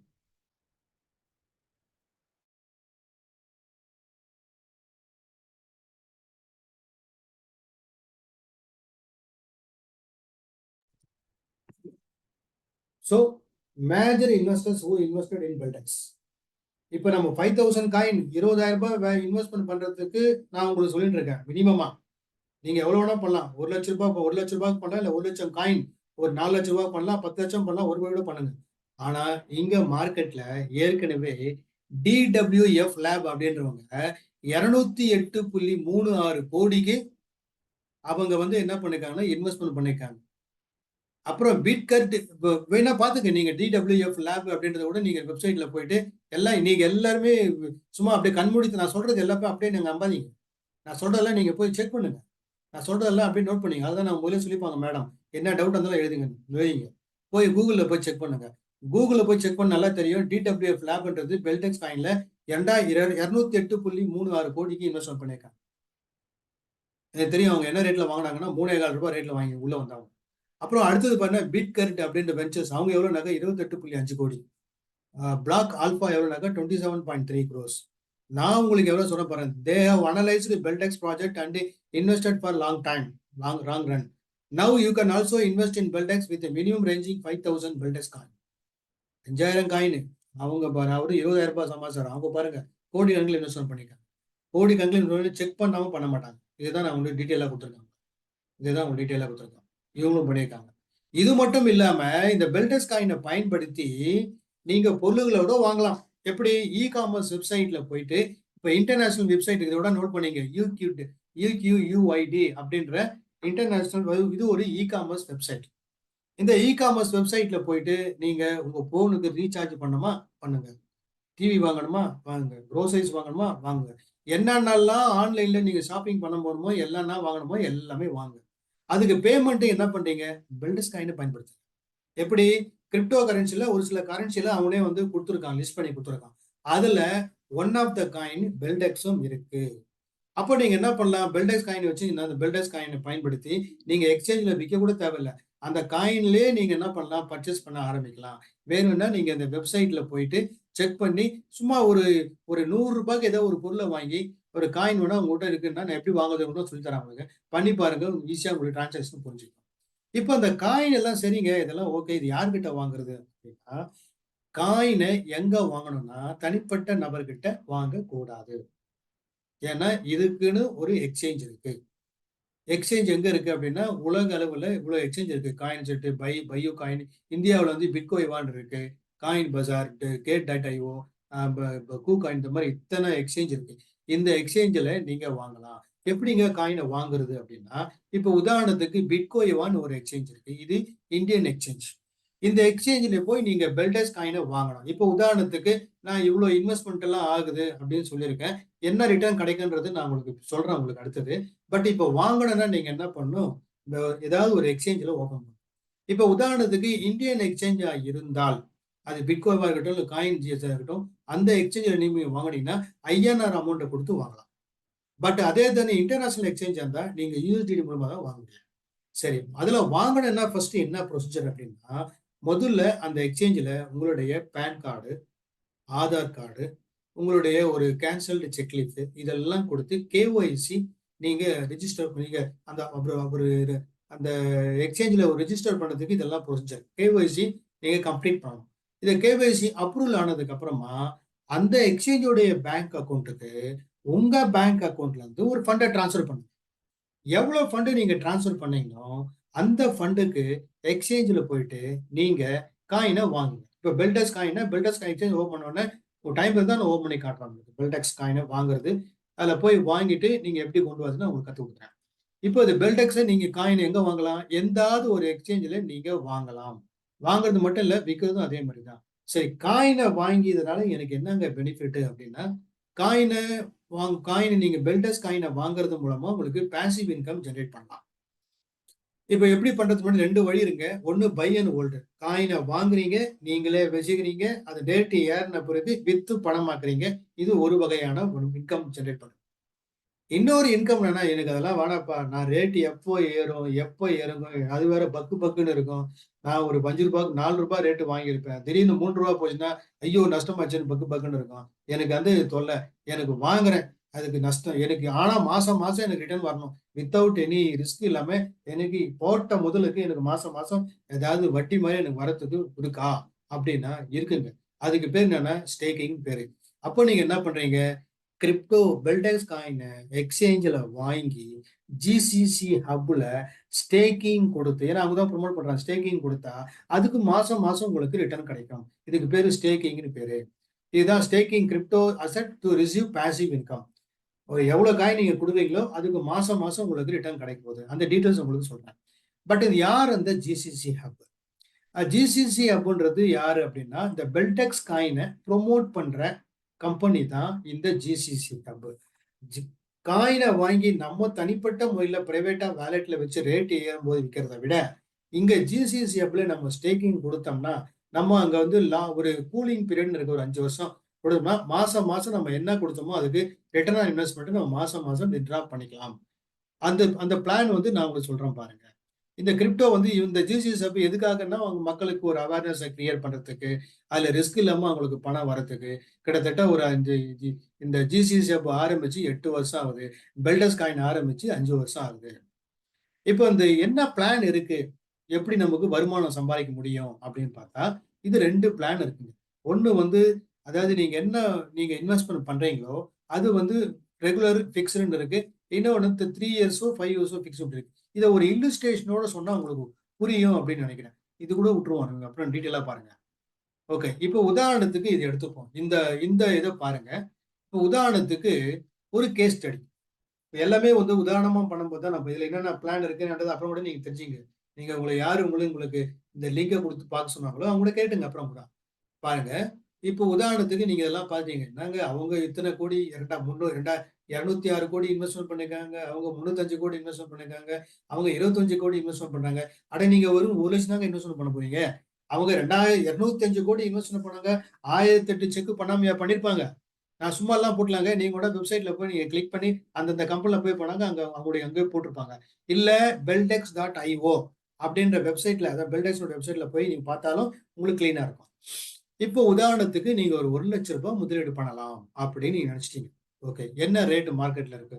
ஒரு உதாரணத்துக்கு 4 ரூபாய் போகுதுன்னு வச்சுப்போம் ஆவரேஜா.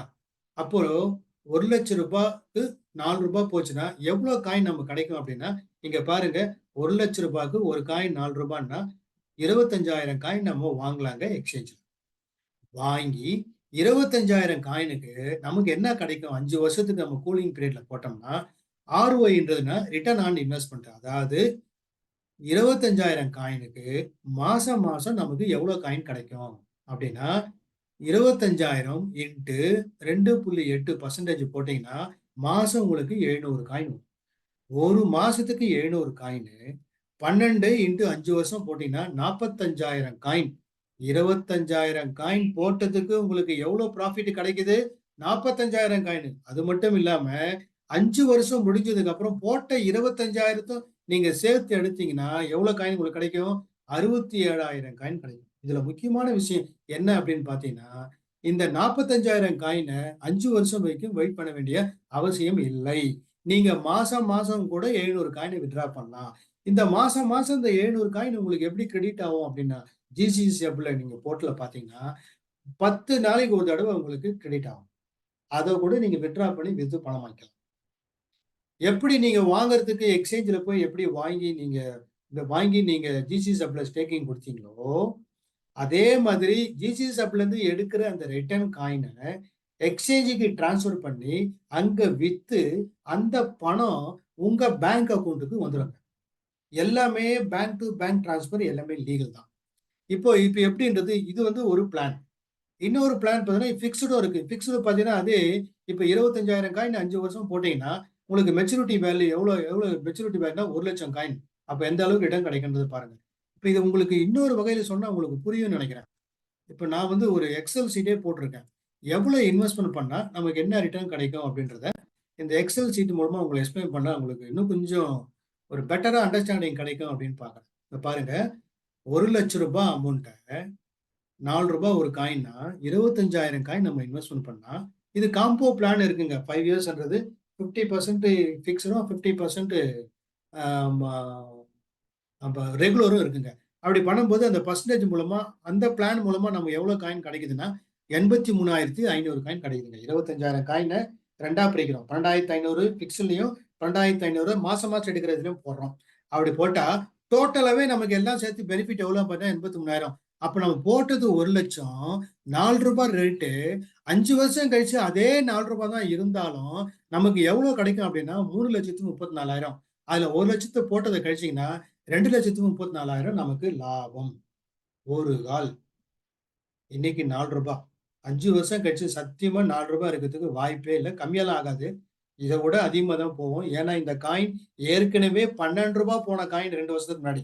இப்போ மார்க்கெட் டவுன். 2024ல இது பூம் ஆக போகுது. புல் மார்க்கெட் ஸ்டார்ட் ஆக போகுது. அப்போ புல் மார்க்கெட் ஸ்டார்ட் ஆகும்போது எல்லா காயினும் ஏறும்போது இந்த காயின் இத்தனை ஃபீச்சர்ஸ் இருக்கிறதுனால இந்த காயின் விலை உயரத்துக்கு வாய்ப்பு நிறைய இருக்கு. நான் ரொம்ப கம்மியா போட்டிருக்கேங்க. எவ்வளவு போட்டிருக்கேன் அப்படின்னா 4 ரூபாய் போடல. 5 வருஷம் கழிச்சு 10 ரூபாய் தான் ஏறுது, 10 ரூபாய் தான் ஆகுதுன்னு பண்ணாலும் 1 லட்சம் ரூபாய் முதலீடு 5 வருஷம் கழிச்சு 8,35,000. இந்த அளவுக்கு பெனிஃபிட் எங்க கிடைக்கும். இதே வந்து ஒரு 4 பிளான் இருக்கு. Plan A, plan B, plan C, plan D. இங்க சீன் போட்டுப்போம். Plan C. இப்போ அந்த 4 பிளான்ல உங்களுக்கு எந்த பிளான் வேணும்? 1,00,000 முதலீடு போட்டா பிளான் ஏ பிரகாரம் ரூ. 10 ரேட்டு போச்சுன்னா 8,35,000 இல்ல 4,80,000 3 வருஷம் பிளான். 5 வருஷம் போட போறீங்களா? இல்ல 3 வருஷம் போட போறீங்களா? இல்ல பிக்ஸ்ட்ல போட போறீங்களா? இல்ல காம்போ ஆஃபர்ல போட போறீங்களா? அப்போ இதுல எதுல நல்ல ப்ராஃபிட்னு பாருங்க. இதுல பார்த்தீங்கன்னா பிளான் சி அதிகமா ப்ராஃபிட் இருக்க மாதிரி எதுன்னா பிக்ஸ்டு 5 இயர்ஸ் 25,000 காயின் 400% growthனா 1,00,000 காயின் கிடைக்கும். 1,00,000 காயின் நம்ம ரூ. 10 ரேட்டு போச்சுன்னா 10,00,000 போட்டது 1,00,000 நம்ம எடுக்கிறது 10,00,000 9,00,000 லாபம். இப்போ உங்களுக்கு புரிதலுக்காக நான் இந்த எக்ஸல் சீட்டே போட்டிருக்கேன். இன்னும் டீப்பா வேணா கூட நீங்க நம்பர் நோட் பண்ணிட்டு கூட என்ன கூட இல்ல உங்களுக்கு யார் இது இன்வைட் பண்ணாங்களோ அவங்க கூட நீங்க பேசலாம். இப்போ நீங்க கேட்கலாம் இவ்வளவுதான் சொன்னீங்க ஓகே சார் கவர்மெண்ட் என்ன சொல்றாங்க சார் அப்படின்னு நீங்க கேட்கலாம். பாருங்க நான் வந்து இந்த 3 வருஷமா பண்றேங்க. போன வருஷம் நான் என்ன டிரான்சாக்ஷனை பண்ணணும் அந்த நான் வித்தம் நான் சொன்னேன் இல்லையா எனக்கு வர லாபத்தை நான் விற்கிறேன்னு சொன்னேன். ஸ்கிரீன் தெரியுது இல்ல? Screen is visible? தெரியுது சார். 194 எஸ் தெரியுதா? Yes sir. Okay right. இப்போ நான் ஒரு வருஷம் ஃபுல்லா நான் என்ன காயினை வித்தனோ வித்த காயினுக்கு எனக்கு டாக்ஸ் பிடிச்சிருக்காங்க. டாக்ஸ் பிடிச்சதுக்கு டாக்ஸ் ஆன் கிரிப்டோக்கு எனக்கு இந்த டாக்ஸ் சர்டிஃபிகேட்டே கொடுத்தாங்க. நான் சர்டிஃபிகேட் வேணா பெருசா காட்டுறேன் பாருங்க. இந்த பாருங்க சர்டிஃபிகேட்ல இங்க டீடைல்ஸ் இருக்கு. என்னுடைய பேர் இருக்கு, என்னுடைய பேன் கார்டு நம்பர் இருக்கு, எனக்கு எவ்வளவு டாக்ஸ் பிடிச்சிருக்காங்க 1%. நான் என்ன சேல் பண்றேனோ அந்த சேல் வேல்யூல 1% எனக்கு டிடிஎஸ் பிடிக்கிறாங்க. இதை நான் டாக்ஸ் கட்டி நான் வரேன் லீகலா பணத்தை டாக்ஸ் கட்டி நான் வெளியே கொண்டு வரேன் போன வருஷம். இந்த வருஷமும் அதே மாதிரி தான் பணம். இப்போ நீங்க இதெல்லாம் கேட்கலாம் சார் இதெல்லாம் சரி சார் கிரிப்டோவுக்கு ரெகுலேஷன் இருக்கா சார் அப்படின்னு நீங்க கேட்கலாம். எஸ், நல்லா தெரிஞ்சுங்க. இந்த கேள்வியை நிறைய பேர் கேட்பாங்க. அதெல்லாம் சரிங்க மார்க்கெட்ல ஷேர் இருக்குன்னா ஷேருக்கு வந்து ஒரு ரெகுலேஷன் இருக்கு, கிரிப்டோவுக்கு ரெகுலேஷன் இருக்கா அப்படின்னு கேட்கலாம். அதுக்கு உங்களுக்கு ஒரு சின்ன ஒரு விளக்கம் கொடுக்குறேன். உதாரணத்துக்கு நிறைய பேங்க் பண டிரான்சாக்ஷன்லாம் வர ஆரம்பிச்ச உடனே நிறைய பேங்க் எல்லாம் பிரைவேட் பேங்க் எல்லாம் வந்து 1935 எஸ்டாப்ளிஷ் பண்ணப்பட்டதாங்க RBI, reserve bank of India. ஏன்னா நிறைய பேங்க் வருது, பேங்கை கண்ட்ரோல் பண்றதுக்கு ஒரு அத்தாரிட்டி வேணுன்றதாக வந்தது தான் ரிசர்வ் பேங்க் ஆஃப் இந்தியா. அதுக்கப்புறம் பாருங்க ஷேர் மார்க்கெட்ல நிறைய கம்பெனி ஷேர் மார்க்கெட்ல நிறைய கம்பெனிங்க வந்து ஷேர் கால்ஃபார் பண்ணி அது மூலமா பப்ளிக் கிட்ட ஃபண்டை மொபிலைஸ் பண்ணி அது மூலமா பிசினஸ் பண்ண ஆரம்பிச்ச உடனே அப்ப ஷேர் மார்க்கெட் நிறைய வந்ததுன்னா அது ஒரு கண்ட்ரோல் வேணுன்றதால தாங்க செபின்னு ஒண்ணு கொண்டு வந்தாங்க. அது 1988 இந்தியாவில் வந்ததுதான் SEBI, security exchange board of India. அதுக்கப்புறம் பாருங்க டெலிகாம் நமக்கு தெரிஞ்சதெல்லாம் ஒன்னே ஒன்று தாங்க, பிஎஸ்என்எல் தான் நமக்கு தெரியும், வேற எதுவும் தெரியாது. ஆனா இன்னைக்கு ஜியோ வரைக்கும் வந்துருச்சு, ஏர்செல் ஜியோ நிறைய நெட்வொர்க் எல்லாம் வந்துருச்சு. இப்போ இந்த இண்டஸ்ட்ரியில டெலிகாம் நெட்வொர்க்ல நிறைய ஆப்ரேட்டர்ஸ் வந்துட்ட உடனே அவங்களுக்குள்ள வந்து ஒரு கண்ட்ரோல் வேணும் அப்படின்றதுக்காக கிரியேட் பண்ணப்பட்ட ஒரு அத்தாரிட்டி தான் telecom regulatory authority of India. இது எப்போ வந்ததுன்னா 1997. அதே மாதிரி பாருங்க நமக்கு இன்சூரன்ஸ்னாலே நமக்கு தெரிஞ்சதெல்லாம் ஒன்னே ஒண்ணுதாங்க, அது லைஃப் இன்சூரன்ஸ் கார்பரேஷன். இன்னைக்கு பஜாஜ் இன்சூரன்ஸ் வரைக்கும் வந்துச்சு, எக்கச்சக்கமா இன்சூரன்ஸ் கம்பெனி. இப்ப நிறைய இன்சூரன்ஸ் கம்பெனி வந்துச்சு உடனே அதுக்கு ஒரு கண்ட்ரோல் தான், அதுதான் ஐஆர்டிஏன்னு சொல்லிட்டு வந்து எப்போ வந்ததுனாக்கா 1999. அதே மாதிரி தாங்க கிரிப்டோ வந்து இந்தியா கொண்டு வரலாங்க. இது உலக அளவுல கொண்டு வந்தப்பட்ட கிரிப்டோ கரன்சி. அப்போ இது இந்தியா மட்டும் அதுக்கு ஒரு ரெகுலேட்டரி பாடி கொண்டு வந்து அதை கண்ட்ரோல் பண்ண முடியாது. ஏன்னா கிரிப்டோன்றது வெறும் இந்தியாவில் கொண்டு வந்தது இல்லைங்க, உலக அளவுல வேர்ல்டு லெவல்ல கொண்டு வந்தது. அப்போ இதை கண்ட்ரோல் பண்றதுக்கு ஒரு பாடி வேணும்னா அதுக்குன்னு செப்பரேட்டா இன்டர்நேஷனல் லெவல்ல அதுக்கு பாடி ஃப்ரேம் பண்ணி தான் பண்ணணும் பாலிசி டிசிஷன். இந்த பாலிசி டிசிஷனுக்கு தான் கிரிப்டோ G20 B20 சுமிட் மாநாடுல வந்து இந்தியா தான் இதை முதன்மையா எடுத்து உலக அளவுல இந்த கிரிப்டோவுக்கு ஒரு ரெகுலேட்டரி பாடி கொண்டு வரணும் பப்ளிக்கோட இன்வெஸ்ட்மெண்ட் இன்ட்ரெஸ்ட்டுக்கு அப்படின்னு சொல்லிட்டு கொண்டு வர்றது யாருன்றதை இந்தியா தான் இனிஷியேட் பண்ணி இது நெகோசியேஷன் போயிட்டு இருக்கு. G20 மாநாடுல நடந்துருக்கு. இது இந்தியா மட்டும்னாக்கா இந்தியாவில் உடனே எப்போ வந்துருக்கும், எப்படி வந்து ஒரு பேங்குக்கு ஆர்பிஐயோ செபியோ ட்ராயோ ஐஆர்டியோ அது மாதிரி கிரிப்டோவுக்கும் வந்துடும். ஆனா கிரிப்டோ கண்ட்ரோல் பண்ண முடியாது, இந்தியா மட்டும் கண்ட்ரோல் பண்ணா உலக அளவுல. அப்போ உலக அளவுல மீட்டிங் பேசி அதுக்கு ஃபார்ம் தாங்க பண்றாங்க. அதுக்கு இதெல்லாம் வர்றதுக்கு கொஞ்சம் டைம் ஆகும், ஆனா வந்துட போகுது. ஏன்னா கவர்மெண்ட் ஆஃப் இந்தியாவும் கிரிப்டோ கரன்சி பிளாக் செயின் மூலமா கரன்சியை கிரியேட் பண்ணிட்டாங்க. அது வந்து சென்ட்ரல் பேங்க் டிஜிட்டல் கரன்சி கொண்டு வந்து சிபிடிசின்னு அவங்களும் கொண்டு வந்தாச்சு, ரெடியா இருக்காங்க. இப்போ நான் உங்களுக்கு இவ்வளவு விவரம் உங்களுக்கு சொல்லியிருக்கேன். சரி என்ன பண்ணலாம், நமக்கு என்ன தேவை, நமக்கு பணம் தேவை. இப்போ இருக்கிற பொருளாதார சூழ்நிலையில விலைவாசி உயர்ந்துகிட்டே போகுது. நம்ம லைஃப் ஸ்டைலும் மாறிட்டே இருக்கு. நமக்கு எது நமக்கு அவசியம், எது நமக்கு விருப்பம்ன்றதே தெரியுது. ஏன்னா இப்ப என்ன ஆகி போச்சுன்னா லைஃப் ஸ்டைல்ல விருப்பமானது எல்லாத்தையும் கொண்டு வந்து நம்ம வந்து இப்ப அவசியமானதுல கொண்டு வந்துட்டோம். ஒரு காலத்துல டிவின்றது ஒரு லக்ஸூரியா இருந்தது. ஆனா இன்னைக்கு டிவின்றது ஒரு அவசியமான பொருளாயிருச்சு. அதே மாதிரி ரெஃப்ரிஜரேட்டர்ன்றது ஒரு லக்ஸூரி. வீட்ல ஃப்ரிட்ஜ் வந்து அது ஒரு பெரிய ஆடம்பரமா இருந்தது. ஆனா இன்னைக்கு வந்து அது நெசசிட்டி ஆயிடுச்சு. ஆனா அந்த அளவுக்கு நெசசிட்டியா எல்லாமே வந்து லைஃப் ஸ்டைல் காஸ்ட் அதிகமாயிடுச்சு. உயிர் வாழறதுக்கு இவ்வளவு காசு தேவையில்லைங்க. ஆனா இதெல்லாம் நம்ம வேற வழி இல்ல. மத்தவங்ககிட்ட இருக்கு. நம்மளும் அதை பண்ணணும். ஒரு ஸ்டேட்டஸ மெயின்டைன் பண்றதுக்காக, நம்ம லைஃப் ஸ்டைல இம்ப்ரூவ் பண்றதுக்காக, அந்த லக்ஸுரி லைஃப் ஆடம்பரத்தை இம்ப்ரூவ் அடையணுன்றதுக்காக நம்ம வேற வழி இல்லாம செலவுகளை அதிகமாக்கிட்டோம். அதிகமா செலவுகளை ஆக்கிட்டோமே தவிர, பட் அதுக்கேத்த மாதிரி வேலை செய்யற இடத்துல வருமானம் பெருகுதானாலும் கிடையாது. அப்படி பிசினஸ் பண்ணா அந்த அளவுக்கு நல்ல லாபம் வருதானும் கிடையாது. அப்போ வேற என்னதாங்க பண்றது அப்படின்னா, லேட்டஸ்டா என்ன டெக்னாலஜி இருக்கோ அந்த டெக்னாலஜியை பயன்படுத்தி நம்மளால எவ்வளவு குயிக்கா பணம் சம்பாதிச்சு சேவ் பண்ண முடியுமோ அதை பண்ணணும். அந்த காலத்துல பணத்தை வந்து முதலீடு பண்றதுக்கு ரியல் எஸ்டேட்ன்றது, கோல்டுன்றது, வேரியஸ் சோர்ஸ் இருந்தது. அதனால இன்வெஸ்ட்மெண்ட் பண்ணாங்க. அது மூலமா பண்ணாங்க. ஆனா அதெல்லாம் ரொம்ப ரொம்ப லாங் டர்ம். ஆனா இப்ப எல்லாமே வந்து இன்ஸ்டன்ட். அப்ப இன்ஸ்டன்டா குயிக்கா பணம் சம்பாதிக்கணும் அப்படின்னா, ஒரு 30 வருஷம் ஒரு கம்பெனில வேலை செஞ்சு சம்பாதிக்கிற பணத்தை பணத்தை 3 வருஷத்துல டெக்னாலஜி மூலமா சம்பாதிக்கிறதுக்கு வாய்ப்பு எங்க இருக்குன்னா, இங்க இருக்குங்க. அப்போ நீங்க என்ன பண்ணலாம் அப்படின்னா, option 1, you can buy builders coin from crypto exchange and hold it. நீங்க பெல்டெக்ஸ் காயினை 1,00,000 காயினோ 2,00,000 காயினோ எவ்வளவு காயின் உங்க வசதிக்கு ஏற்றபடி பணம் இருக்கும் அந்த பணத்துக்கு அந்த காயினை வாங்கி வேலெட், எப்படி பணத்தை நீங்க பர்ஸ்ல வைக்கிறீங்களோ அது மாதிரி டிஜிட்டல் பர்ஸ் தான் வேலெட். அது உங்களுக்கு சொல்லி கொடுத்துருவோம் நீங்க கேட்டீங்கன்னா. அதுல நீங்க ஹோல்டு பண்ணி வச்சுட்டு ரேட் ஏறும்போது வித்து பணமாக்குறது ஒரு ஆப்ஷன். ரெண்டாவது option, you can stake Beldex coin with GCCF under staking plan and get staking reward monthly or on maturity along with staking volume. Beldex காயினை எக்ஸ்சேஞ்சில் வாங்கி ஜிசிசி ஹப் அப்படின்ற கம்பெனில நீங்க ஸ்டேக்கிங் கொடுத்து அது மூலமா மாசம் மாசம் நீங்க வருமானத்தை பெறலாம். அப்படி ரிஸ்க் இல்லாம ரேட் ஏறுதோ இறதோ அதை பத்தி உங்களுக்கு என்ன, ஓடுறீங்க, மாசம் மாசம் ரிட்டர்ன் வருது, அதை எடுக்கிறீங்க. ரேட் நல்ல ரேட்டா தான் விற்க போறீங்க. நீங்க எதிர்பார்த்த ரேட் இல்லைன்னா அப்படியே ஹோல்டு பண்ண போறீங்க. நல்ல ரேட் வரும்போது வித்து பணம் பாருங்க, நோ ரிஸ்க். மூணாவது என்ன பண்ணலாம் அப்படின்னா, இதையே நீங்க ஒரு பிசினஸா எடுத்து பண்ணீங்கன்னா உங்க லைஃப் செட்டில். எவ்வளவு நாள்ல? 3 வருஷத்துல உங்க லைஃப் செட்டில் ஆகிற அளவுக்கு நீங்க பணம் சம்பாதிக்கணும்னே. இது வியாபாரமா, ஒரு இன்சூரன்ஸ் ஏஜென்ட் மாதிரி, ஒரு அது மாதிரி ஒரு அந்த மாதிரி நீங்க ஒரு கன்சல்டிங், இதையே நீங்க இந்த கிரிப்டோ கரன்சி சேல்ஸ் நீங்க பண்ண ஆரம்பிச்சீங்கன்னா, அப்போ இதுல எது பண்ணலாம் உங்க இஷ்டம். நீங்க ஆப்ஷன் 1 வேணுமா, ஆப்ஷன் 2 வேணுமா, ஆப்ஷன் 3 வேணுமான்றது நீங்க முடிவு பண்ணுங்க. எவ்வளவு பணம் வேணுன்றது முடிவு பண்ணிட்டு இந்த ஃபீல்டுக்குள்ள இறங்க. உங்களால பெரிய லெவல்ல பணம் சம்பாதிக்க வாய்ப்பு இருக்கு. மறுபடியும் சொல்றேன், கிரிப்டோ இஸ் த ஃபியூச்சர் மணி. இந்த ஃபியூச்சர் இதன் மூலமா தான் நீங்க ஃபியூச்சர்ல பண்ணலாம். இப்போ நான் இவ்வளவு நேரம் இந்த ப்ரோக்ராமை நீங்க பார்த்துட்டு இருக்கீங்க. நீங்க எம்ப்ளாயா இருக்கலாம், இல்ல செல்ஃப் எம்ப்ளாய்டா இருக்கலாம். எதுவா இருந்தாலும் ஸ்ட்ரைட்டா நீங்க எம்ப்ளாயர் வந்து இந்த பிசினஸா பண்ணலாம்.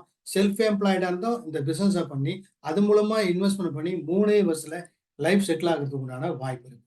இப்போ நான் உங்களுக்கு இந்த மீட்டிங் இருந்தாலும் பார்த்தவங்களுக்கு நான் ஏதாவது ஒரு ஃபேவர் பண்ணலான்னு இருக்கேன். கிட்டத்தட்ட எத்தனை பேர் இருக்கீங்கன்னா 53 பேர் இருக்கீங்க. இந்த 53 பேருக்கு நான் உங்களுக்கு ஏதாவது ஒரு ஹெல்ப் பண்ணலான்னு இருக்கேன். அது விட்டுருங்க, அது பிசினஸ், இன்வெஸ்ட்மெண்ட், இதெல்லாம் விட்டுருங்க. வாழ்க்கையில நம்ம ஏன் முன்னேறல? வாழ்க்கையில நம்ம ஏன் முன்னேறாம நான் இன்னும் ஏன் இப்படியே இருக்கேன்? நான் ஏன் முன்னேறாம இருக்கிறதுக்கு என்ன காரணம் அப்படின்னு உங்களை பத்தி உங்களுக்கு தெரிஞ்சுக்கணும்னா, உங்களை அப்படியே நீங்க தான் அடிச்சுக்க வேண்டியது. ஏன் என்னால முன்னேறல, ஏன் என்னால முடியல, என்கிட்ட என்ன இல்லை, படிச்சிருக்கேன், அது இருக்கு, இது இருக்கு, இது இருக்கு, எல்லாமே இருக்கு, ஆனா இன்னும் அப்படியே இருக்கு என் வாழ்க்கையில முன்னேறாம ஏன் நான் அப்படியே இருக்கேன் அப்படின்றது உங்க மனசுல என்ன இருக்கோ அதைத்தான் உங்களால அச்சீவ் பண்ண முடியும். உங்க மனசுல ஒரு 10 விஷயம் நாங்க லிஸ்ட் போட்டிருக்கேன். என்னன்னா, goal, family relationship, self worth, potential உங்களுக்கானது, ஸ்பிரிச்சுவாலிட்டினா போய் சாமி கும்பிட்ற சமாச்சாரம் இல்லை. உங்களை உள்நோக்கி நீங்க எப்படி பாக்குறீங்க, உங்களை பத்தி தெரிஞ்சுக்கிறீங்க. அப்புறம் உங்களுடைய ஃபினான்ஸ், அப்புறம் உங்களுடைய பர்சனல் ரிலேஷன்ஷிப். பர்சனல் ரிலேஷன்ஷிப்னா உங்களை நீங்க எப்படி புரிஞ்சுங்க, this called intra personal relationship. அப்புறம் உங்களுடைய எமோஷனல் பேலன்ஸ், உங்களுடைய சோஷியல் ரிலேஷன்ஷிப், உங்களுடைய கரியர், என்ன பண்ணீங்களா அது, இதெல்லாம் உங்களுக்கு எப்படி இருக்கு அப்படின்னு உங்களை கேட்டா கண்டிப்பா உங்களுக்கு இந்த 10 விஷயம் உங்களுக்கு எப்படி இருக்குன்னு கேட்டா உங்களால சொல்ல தெரியாது. நீங்க என்ன பண்ணீங்க? எப்படி இருக்குன்னு தெரியலங்க. இதெல்லாம் நல்லா இருந்தா நான் நல்லா இருப்பேன். ஆனா இது எப்படி இருக்குன்னு எங்கெங்க போய் தெரிஞ்சுக்கன்னா, கவலைப்படாதீங்க. என்கிட்ட ஒரு டிவைஸ் இருக்கு. அந்த டிவைஸ் மூலமா உங்கள ஒரே ஒரு ஃபோட்டோ எடுத்து, நான் அனலைஸ் பண்ணி, நீங்க எப்படி இருக்கீங்கன்றது சொல்லிடுவேன். எப்படி இங்க பாருங்க, இது ஒரு பார்ட்டிக்கு நான் எடுத்திருக்கேன். அவருடைய கோல் மட்டும் தான் கிரீன்ல இருக்கு. மத்த பாருங்க ஃபைனான்ஸ் எங்க இருக்கு பாருங்க, ரொம்ப ரெட்ல இருக்கு. அப்ப ஃபைனான்ஸ் ரொம்ப கம்மியா இருக்கு. இந்த இந்த இந்த கிராஃப பார்க்கும்போது, அவருடைய பெர்சனல் அண்ட் புரொஃபஷனல் குரோத் எப்படி இருக்குன்னா, எவ்வளவு மட்டமா இருக்குன்னு பாருங்க.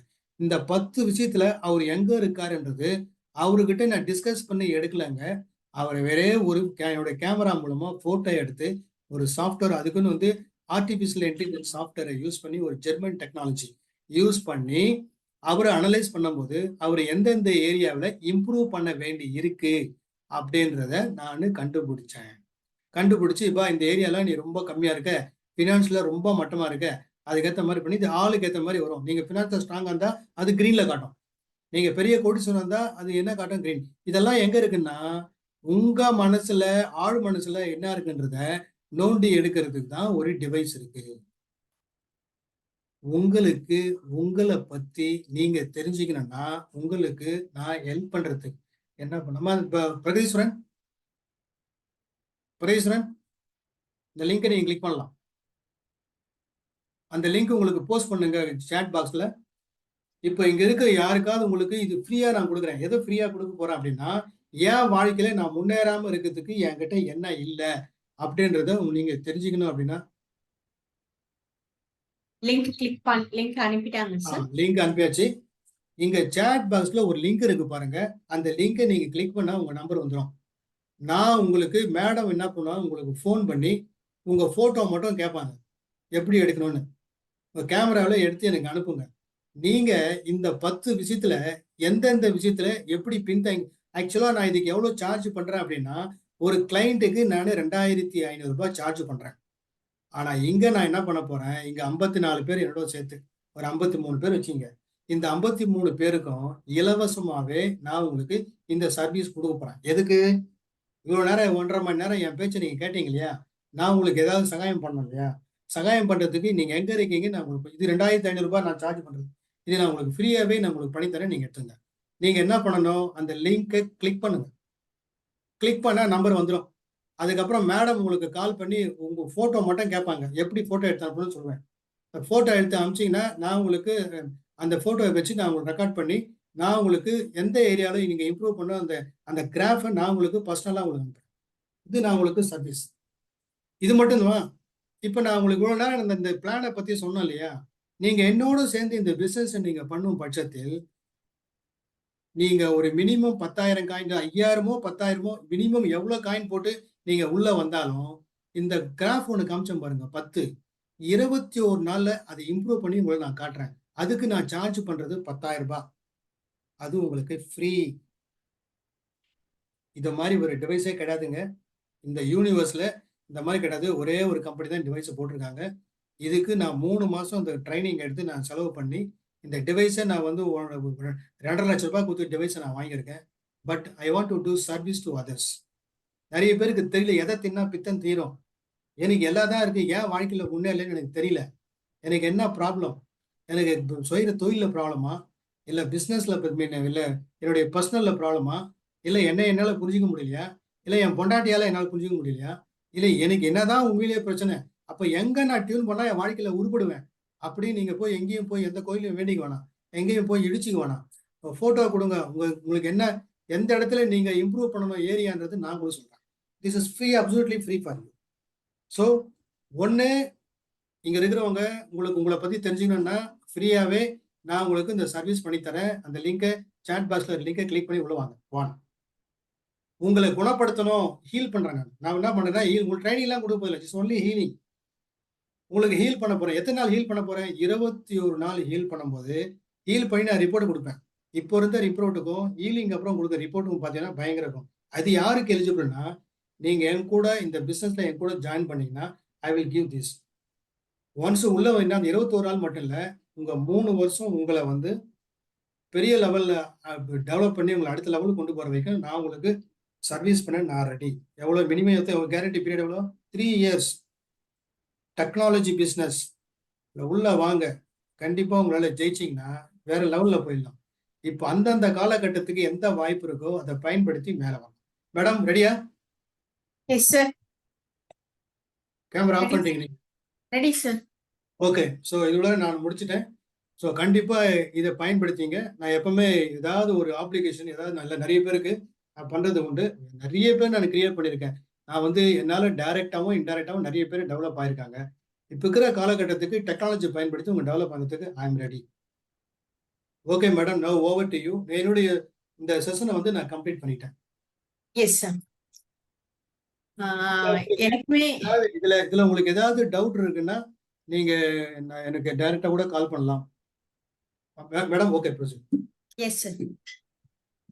ஆக்சுவலா ப்ரோக்ராம் ஸ்டார்ட் பண்ணும்போது நான் வந்து உங்களுக்கு வந்து ஒரு பொருளாதார சுதந்திரத்தை அடையறதுக்கான ஒரு வழியை சார் சொல்ல போறாங்க அப்படின்னு சொல்லி உங்களுக்கு இன்ட்ரோ கொடுத்தேன். இன்ஃபேக்ட் நான் வந்து அந்த வழியை பத்தி மட்டும்தான் சொல்ல போறேன் அப்படின்னு நினைச்சுதான் நானுமே உட்கார்ந்துருந்தேன். பட் அந்த க்ளோசிங் ஸ்டேஜ்ல நானுமே வந்து ரொம்ப சர்ப்ரைஸ் ஆயிட்டேன். ஏன்னு கேட்டீங்கன்னா சார் பயங்கரமான ஆஃபர் ஒண்ணு கொடுத்துருக்காங்க. எனக்கு அது ரொம்பவே இன்ஃபேக்ட் அந்த விஷயம் எனக்குமே இப்பதான் புதுசு. இன்ஃபேக்ட் அவர் என்ன சொல்ல போறாருங்கிறது எதுவுமே எனக்கு தெரியாது. இப்ப இந்த எண்டிங் ஸ்டேஜ்ல அவர் சொன்ன ஆஃபர், அதாவது இந்த உங்களுடைய கோல் எப்படி இருக்கு, உங்களுடைய டோட்டலா உங்களுடைய ஃபினான்ஸ் எப்படி இருக்கு அப்படிங்கறத அந்த டிவைஸ் மூலமா நான் வந்து இது பண்ணி கொடுக்குறேன் அப்படிங்கிற மாதிரி, அதுவும் ஃப்ரீயா 2500 ஒரு இத ரிப்போர்ட்டை வந்து நான் ஃப்ரீயா கொடுக்குறேன்னு சொன்னது வந்து ரொம்பவே அட்மைரபிளா இருக்கு. அதுக்கு முன்னாடி இப்ப இந்த ஒரு 1.5 மணி நேரம் வந்து பாத்தீங்கன்னா பொருளாதார சுதந்திரத்தை அடையறதுக்கு எந்த வழி என்ன இருக்கு அப்படிங்கிற ஒரு ஒரு ஒரு கேள்வியோட நம்ம எல்லாமே வந்து இது மீட்டிங்ல உட்கார்ந்தோம். பட் அதுக்கு பதில் கொடுக்கறது மட்டும் இல்லாம கிரிப்டோல பொருளாதார சுதந்திரம் இருக்குங்க அப்படிங்கிறத மட்டும் சொல்லிடாம ஃபர்ஸ்ட் கிரிப்டோனா என்ன, கிரிப்டோ எங்கெல்லாம் பயன்படுத்துறாங்க, கிரிப்டோல என்ன மாதிரி பெனிஃபிட்ஸ் இருக்கு, அதுல எந்த கிரிப்டோ பெஸ்ட், அதுல எப்படி பிசினஸ் பண்ணணும், அப்படி பிசினஸ் பண்றதுக்கு சார் எப்படி சப்போர்ட் பண்ண போறாரு. அதாவது கிட்டத்தட்ட வந்து பாத்தீங்கன்னா அப்படியே நூல் பிடிச்ச மாதிரி ஒரு அருமையான ஒரு கான்செப்ட. கவலைப்படாதீங்க, நான் இருக்கேங்க.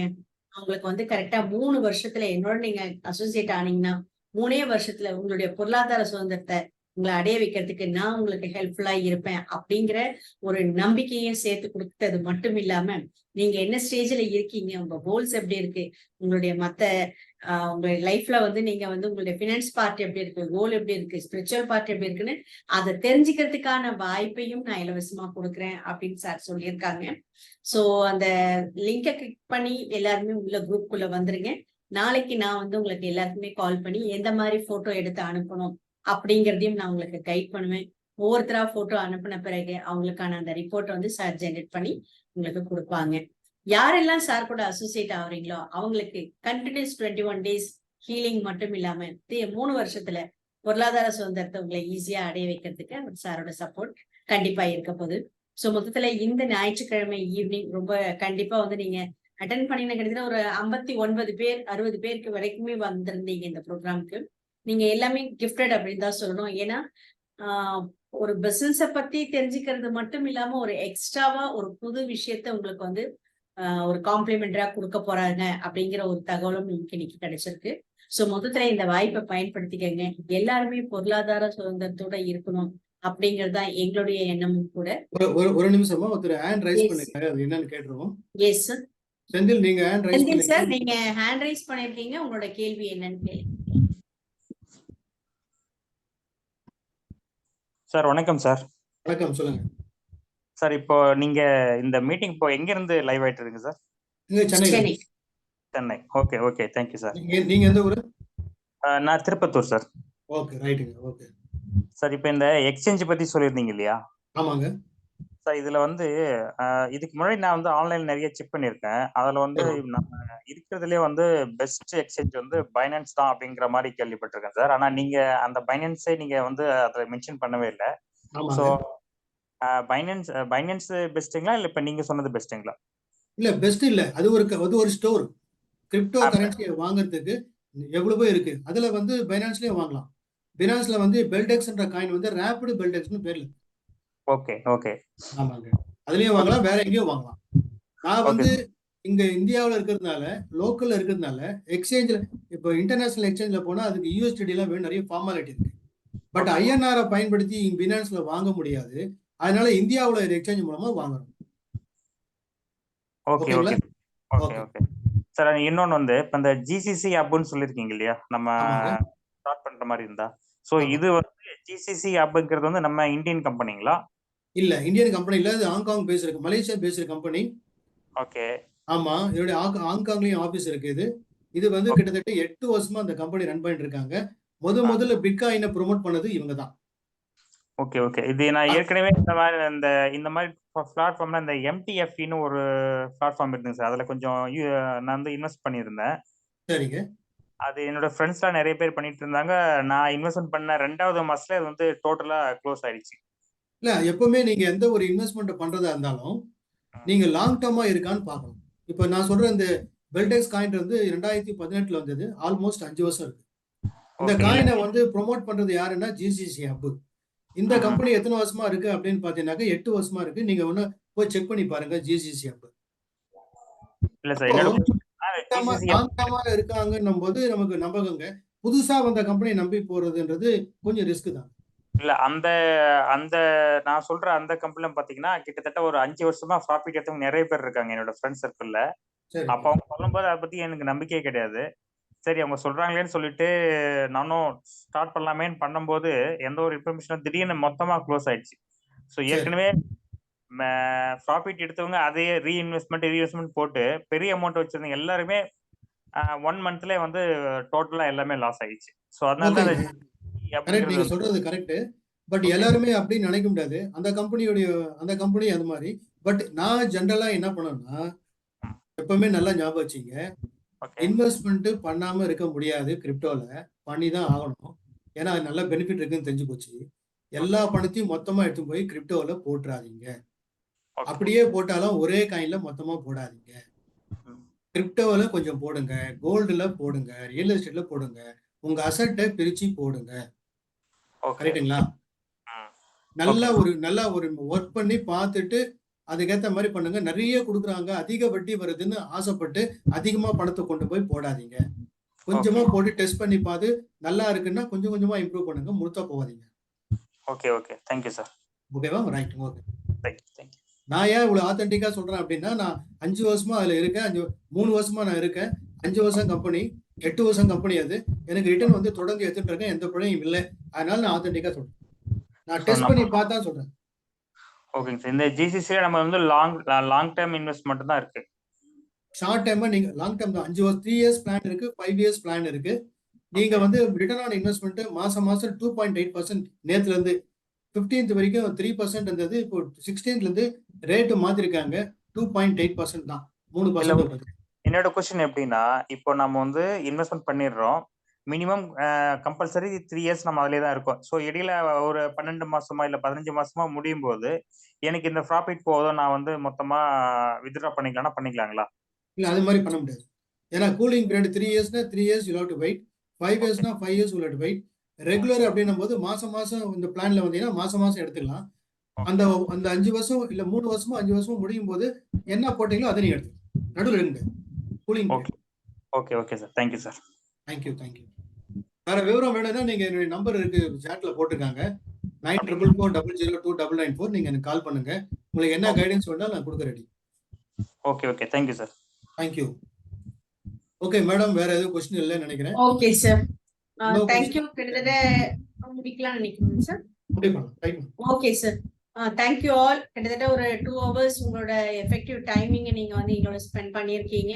கண்டிப்பா இந்த டைமிங் வந்து ரொம்ப யூஸ்ஃபுல்லா இருந்திருக்கும் அப்படிங்கிற எந்த டவுட்டும் இல்லை. எல்லாருமே இந்த வாய்ப்பு பயன்படுத்திக்கங்க. ஏதேனும் உங்களுக்கு டவுட்ஸ் இருக்கு அப்படின்னா நீங்க தாராளமா சாரோட நம்பர் ஷேர் பண்ணியிருக்கேன். இந்த மீன்வைல் என்னுடைய நம்பரும் நான் சொல்றேன், நோட் பண்ணிக்கங்க. என்னோட பேர் பத்மினி. 9450505460. நீங்க இந்த நம்பருக்கு நீங்க கால் பண்ணீங்க அப்படின்னா உங்களுக்கான சந்தேகங்கள் எதுவா இருந்தாலும் கண்டிப்பா நான் உங்களுக்கு வந்து கிளாரிஃபை பண்ணி கொடுக்குறேன். வாய்ப்பு பயன்படுத்திக்கங்க. நன்றி, வணக்கம். தேங்க்யூ. நன்றி. அடுத்த வேறு நிகழ்ச்சி நாம் மீண்டும் சந்திப்போம். நன்றி.